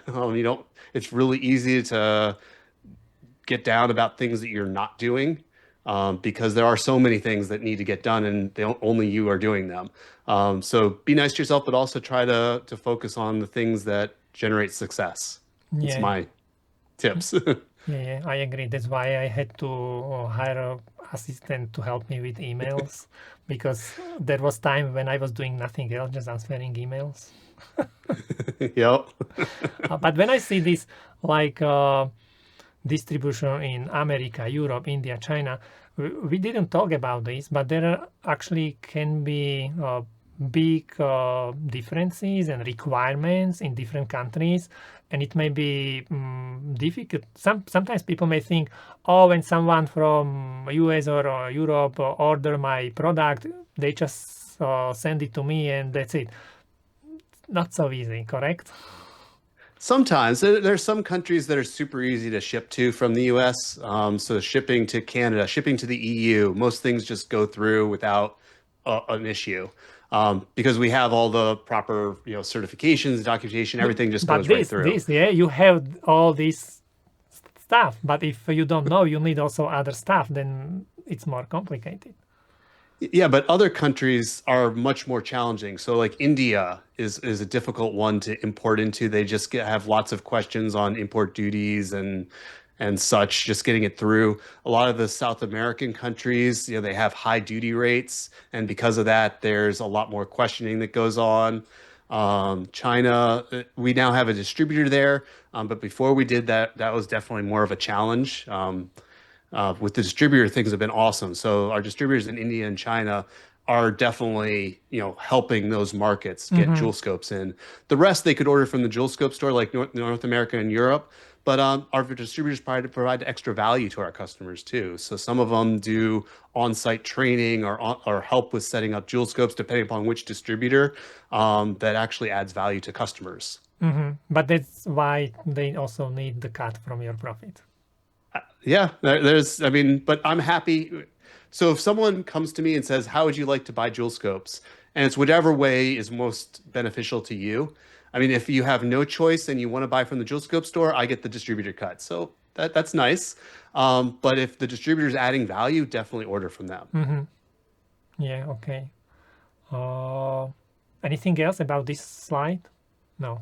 No, I think that was it. Yeah. Support. Oh, my favorite Support. topic. I So this is something I've been asked about quite a lot for people that are thinking about getting in because it's no one I don't think really likes support. It's not something that as an engineer you say, I'm going to go and do support today. Um, but it's actually it's a very valuable experience, even though it's like, like flossing is a valuable experience. You just learn a lot actually by how well your product works, how well you've explained things, how well that it is working for people in the field just by doing customer support. At one point I hired someone to do this. They ended up going on to something else, so I'm back to doing this myself. It's typically not a huge amount of work, about 2 hours a day, I'd say on average, and it's been trending downwards, I think, possibly due to AI. I don't know that for sure, but they're definitely over the last few months, it has dropped off a bit. Um, and we provide support through the website, through the forum, through an issue report in the Joulescope UI. You can actually select help issue report, and it submits an issue to us. So those all come along with direct emails. Then I deal with that on a daily basis and try to be very responsive. So customer support is a part of what you get with Joulescopes, and that's a huge part of our quality message, right? You're not just buying a product and that's that. If you Mm-hmm. need help, we're there to make sure that you can use it and actually have it working for you. So support.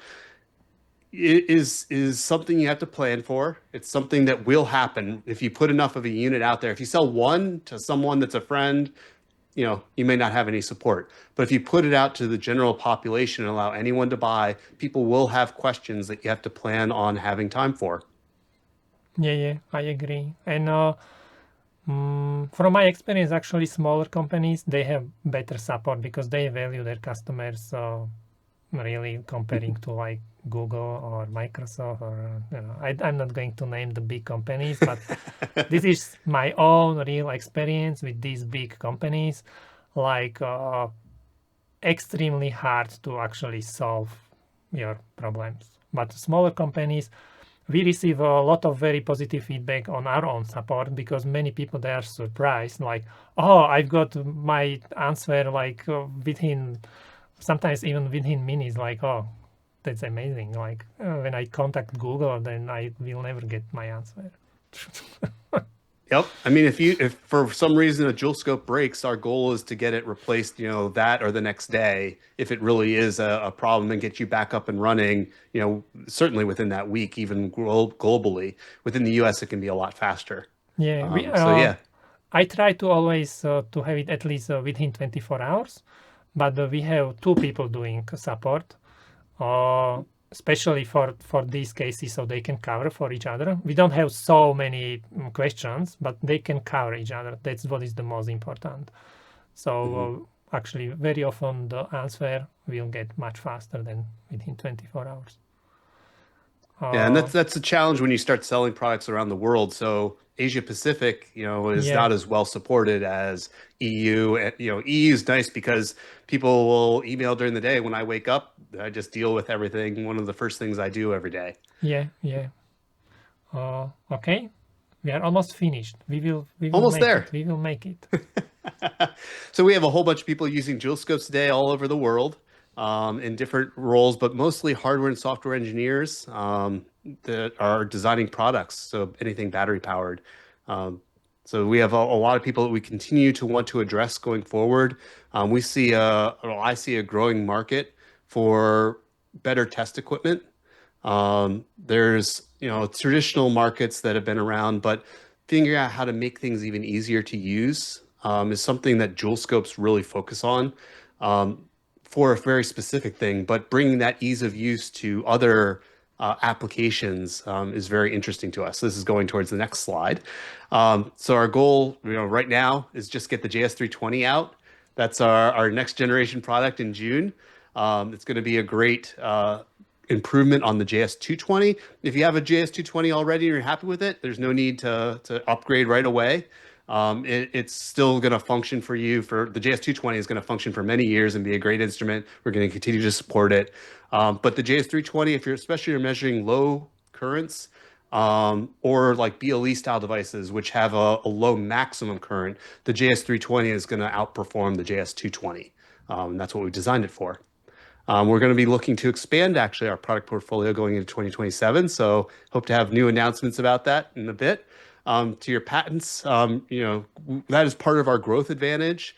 And we really talked to this earlier about how, we're trying to share as much as we can on the host side, but still make money by keeping the device and instrument mostly private, or closed. And we continue to improve our user interface, so that even if you buy a product today, you get that for free, right? So it's a huge way of increasing value for people that have already purchased your products. And we're able to offset that cost with new sales and the original profit on the original product sale. We're going to be looking at delivering some new software features in the next year, and continue with our friction, our customization and scripting. So as a business, once you introduce your first product, the next thing is what now? You could just stop, right, and have a You one-off can product. because it goes up for some time, but then it goes down always. Exactly. Products have a life cycle. Yes, Um, and that's just how things work. If you want to build a business, you have to have that one product, and and then then before another it starts coming. dipping, another Yeah, one, or an improvement to it, which is what we've been doing. We're also now looking to grow outwards. So having that, continued enhancement is important to build a sustaining business. So if you're looking at this, you don't really have to think about that when you're launching your first product. Yeah. So I don't want to scare people and say you have to have a whole product portfolio planned out. That's not true. But you do have to, as soon as you launch your first product, take some time for yourself because it's a stressful process, but then get back at it and figure out what you want to do from there. Yeah. As someone starting a business, focus immediately on what you need to get done, because there's so much building a first product. The looking forward, have something in the back of your mind, but it can wait. Yeah. I would like to say that from my experience, it depends on the products, but usually I would say like 5 years. Expect 5 years lifetime of a product, and when it's the year 5, it means it's already like not very popular. Yeah, so with Joulescopes, kind of the first JS110 in my mind, I had 3 years in as a product life for that. It ended up being just under three, just about 3 years. It was cut a little short by supply chain Mm-hmm. shortages. The JS220, I also kind of designed for 3 years, and it's been about 3.5 now, almost 4. And the JS320, kind of thinking about a 5-year window. We'll see, the things that kick you into designing a next generation of a product is what can you do better. We've made a lot of improvements. The jump from the JS110 to the JS220 was huge. The JS220 to the JS320 is going to be significant, but not quite as huge as the 110 to the 220.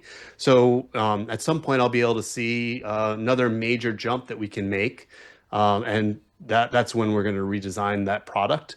But right now, it's looking pretty good for where it's at, and we'll see if it can meet that 5-year goal or not.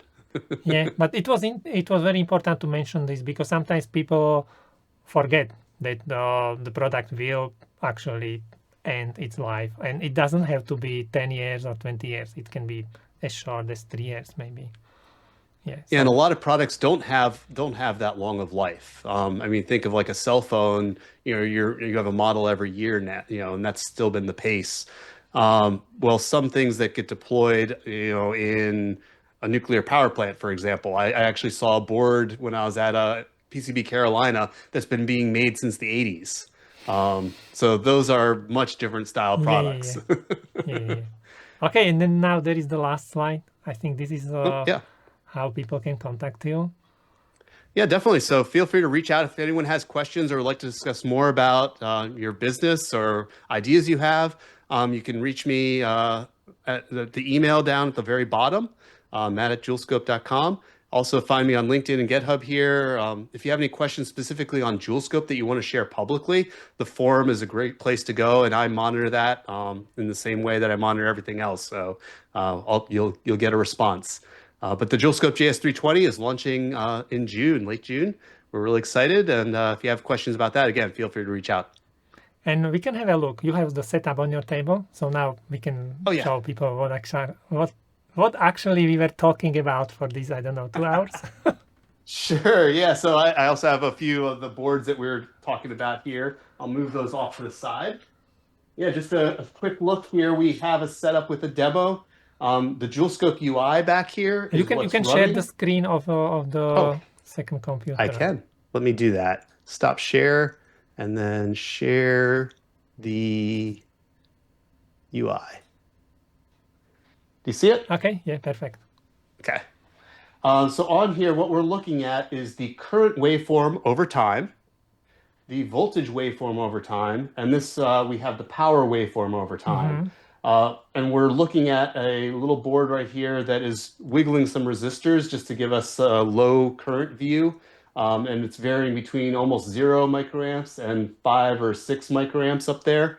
What you can do with Joulescopes is you can pause this display, for example. Let me get the mouse on the right screen here. Where is it? Well, it's not going over there. Where did it get stuck? Here it. I saw it. I saw There it it. is. Okay. So you can pause, zoom in on whatever event of interest you want, add some dual markers, and it will tell you, exactly what your charge consumption was. So the average current was 4.9 microamps. The charge over this region which is the integral of current, is about 3.9 microcoulombs. Likewise, you can do the average power and the average energy, or the accumulated energy, excuse me, over that window. So with Joulescopes, you can connect it up to whatever device you want, make a measurement, change something, make a measurement again, and easily understand the effect of your change. You can also use that same measurement to calculate your battery life for battery-powered products. So I would like to highlight here, basically, for example, if someone is designing a battery-powered device and they are running some kind of software, then they would like to be sure first that the software goes, for example, into sleep. Then they would like to see how much is the current consumption when it is waking up, and when exactly, for example, this current consumption is very high, when it is doing what kind of instructions, maybe because there is maybe way how to optimize this. And this is where your product can help a lot, because based on this current consumption, basically there are equations which can help people to calculate how long the battery will last, correct? Yes, yeah. So right now, what we do is we give the information so that you can make the measurement, understand where your energy consumption is going. So you may have an active state that, is transmitting or doing radio or measuring sensors, whatever your product is doing in that active state. And then a lot of products go into a sleep mode. You can measure the active state, or if there's multiple active states, you can measure those. And then you can measure your sleep mode, and then very simply compute out, if I do 5 of these events a day and then sleep the rest of the time, then that gives me this much energy consumption per day. And from there, you can multiply by the number of days that you want your battery to last to know the energy that your battery has to have. Now, some complications to that is that temperature affects your battery capacity. Time affects your battery capacity. So things like lithium ion cells degrade over time, whether you're using them or not. It's just part of the battery chemistry. Then your device may also vary its energy consumption over temperature, which is very common. It may consume more at higher temperatures, less at lower temperatures. So all these things, Joulescopes help you measure, but doesn't plug it into the equation for you today, at least. Yeah. Okay, we can run some demo. I think you have there. Which one you have connected? Both of them? I actually can connect either one. Right now, we're looking at the one on the left here. Try the button. Try the buttons. Sure, I know what they I'll are press the going to button. do, but I would like people to see that we can see different currents. So the first button here is an LED. So it just pops on to about 12 or 13 milliamps here. And if you want, let me get the mouse out and unlock. There it is. And then you can zoom in on these events. So I made press the button a few times. So you can go in and again measure. This was about 13.7 milliamps during when it is the on. LED Yeah, press. because I saw When it's first on. it was on, then and it was flashing. So these are the current consumption when it was flashing. Exactly. Yep. So now the next thing we have here is a fan, which is a nice motor. So when this turns on, you see a whole waveform happening. This DC motor is anything but DC current. It has a nice waveform over time, where each time this is changing like this, you're switching coils inside the motor as it rotates further around. So you can actually see the fan rotating based on the current waveform. So this is Which what is pretty very cool. important. The measurements are very fast. So it's not like DVM, like you connect your probes and it says like 10 milliamps, but you can actually see it in very short time what exactly is the current consumption. Exactly. Yeah. So we have about 200 kilohertz of analog bandwidth, 300 kilohertz with compensated digital bandwidth, and that's enough to see almost everything at a product level. So if you're dealing with a board with bypass capacitance, actually having more bandwidth doesn't help you. The only time it helps you is if you actually are looking at a pin on an IC, usually. And there are products that are way, way more expensive than Joulescope that do that. But the bandwidth that Joulescope has is pretty much good enough to look at anything that has a completed PCB. Yeah. And Which was how we designed it. And then in the second demo, we will see what is also for me, what I find very interesting, like you can kind of debug on like instruction level, or you can basically see, very simply to say, you can basically see how much current each line in your code is consuming. You can definitely see how it steps through and does stuff. So the next guy that we have here is the cactus. Good afternoon, cactus. How you doing? So he does his little song and dance. The cool thing with the cactus is you can see that same motor style waveform because he does the dance, but it's also a full product. So when I pressed that button, there was an inrush current. So the bypass capacitance instantly charges up. And in this case, that bypass capacitance, charged up super fast using a 4 amp input current. Wow. But we were just right back here, we were at 100-ish nanoamps. So Joulescopes went from 100-ish nanoamps all the way up to 4 amps in several microseconds. So we followed exactly what was happening over this cable. It's not really changing much faster than that due to the inductance and resistance of this setup. So it's able to track those inrush currents very accurately, which is something that really very few products, if any, on the market can do, quite like Joulescope does. So this plant, it's actually quite well designed then, because it has almost no current consumption when it's doing nothing, correct? Well, actually, the switch is turning it off. So, okay. That's when you connect the power. Okay. Yeah, exactly. So in order to make my demo work, I actually couldn't keep that guy powered. Okay. Yeah, because otherwise it's always listening. It has a microphone that's listening so it can respond. With the way I have it set up, you have to press the button and then speak to it. But normally it works by just listening for whatever is around it. Yeah, but still, even after the peak, the current consumption stays very low. Yeah, it was not too bad until it powers up and then starts to do stuff. So yeah, it's pretty low here. And then you can see after it listens to me for a while, it's hovering around 6-ish milliamps. When it does its song and dance, it definitely jumps up. Okay, and let's do the last demo, because I think that's like something what many people may know or may need if they are designing IoT devices. Definitely. So this one here is actually a TI Bluetooth chip. It's actually the CC2340 R53 development kit. And I just have it programmed in a way so that it beacons once per second. I mean, this is not, your product could do whatever. Just the software that I put on here sends out 1 BLE beacon per second. And we can actually look at what that is. So here's one of the beaconing events. It means it's saying I'm alive or something like that, yeah? Exactly. And I can actually connect to it with my phone, and you can see this pattern totally change. So right now it's just saying I'm here once per second. And in this curve, it consumes 12 microcoulombs of charge at about 3.3 volts, which is about 39 microjoules of energy on here.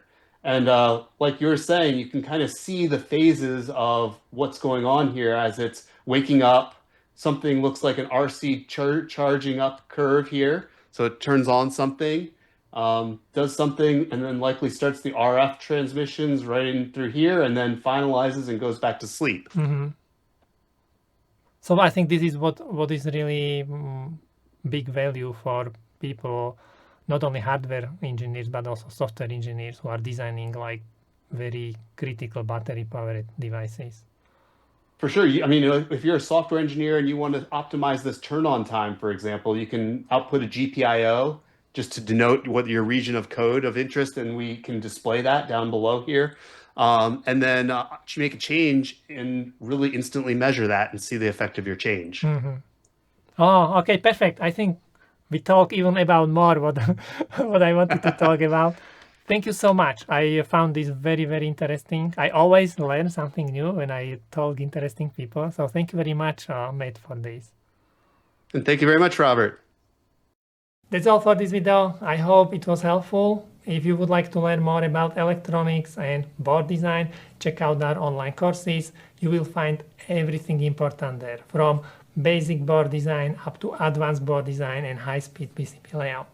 We have courses in Altium, Cadence, KiCad, and also courses covering many different topics, for example, FPGA, EMC measurements, and so on. Visit our website at fedevel.com. That's all for this video. Thank you very much for watching, and don't forget to leave your comments. See you in the next video. Bye.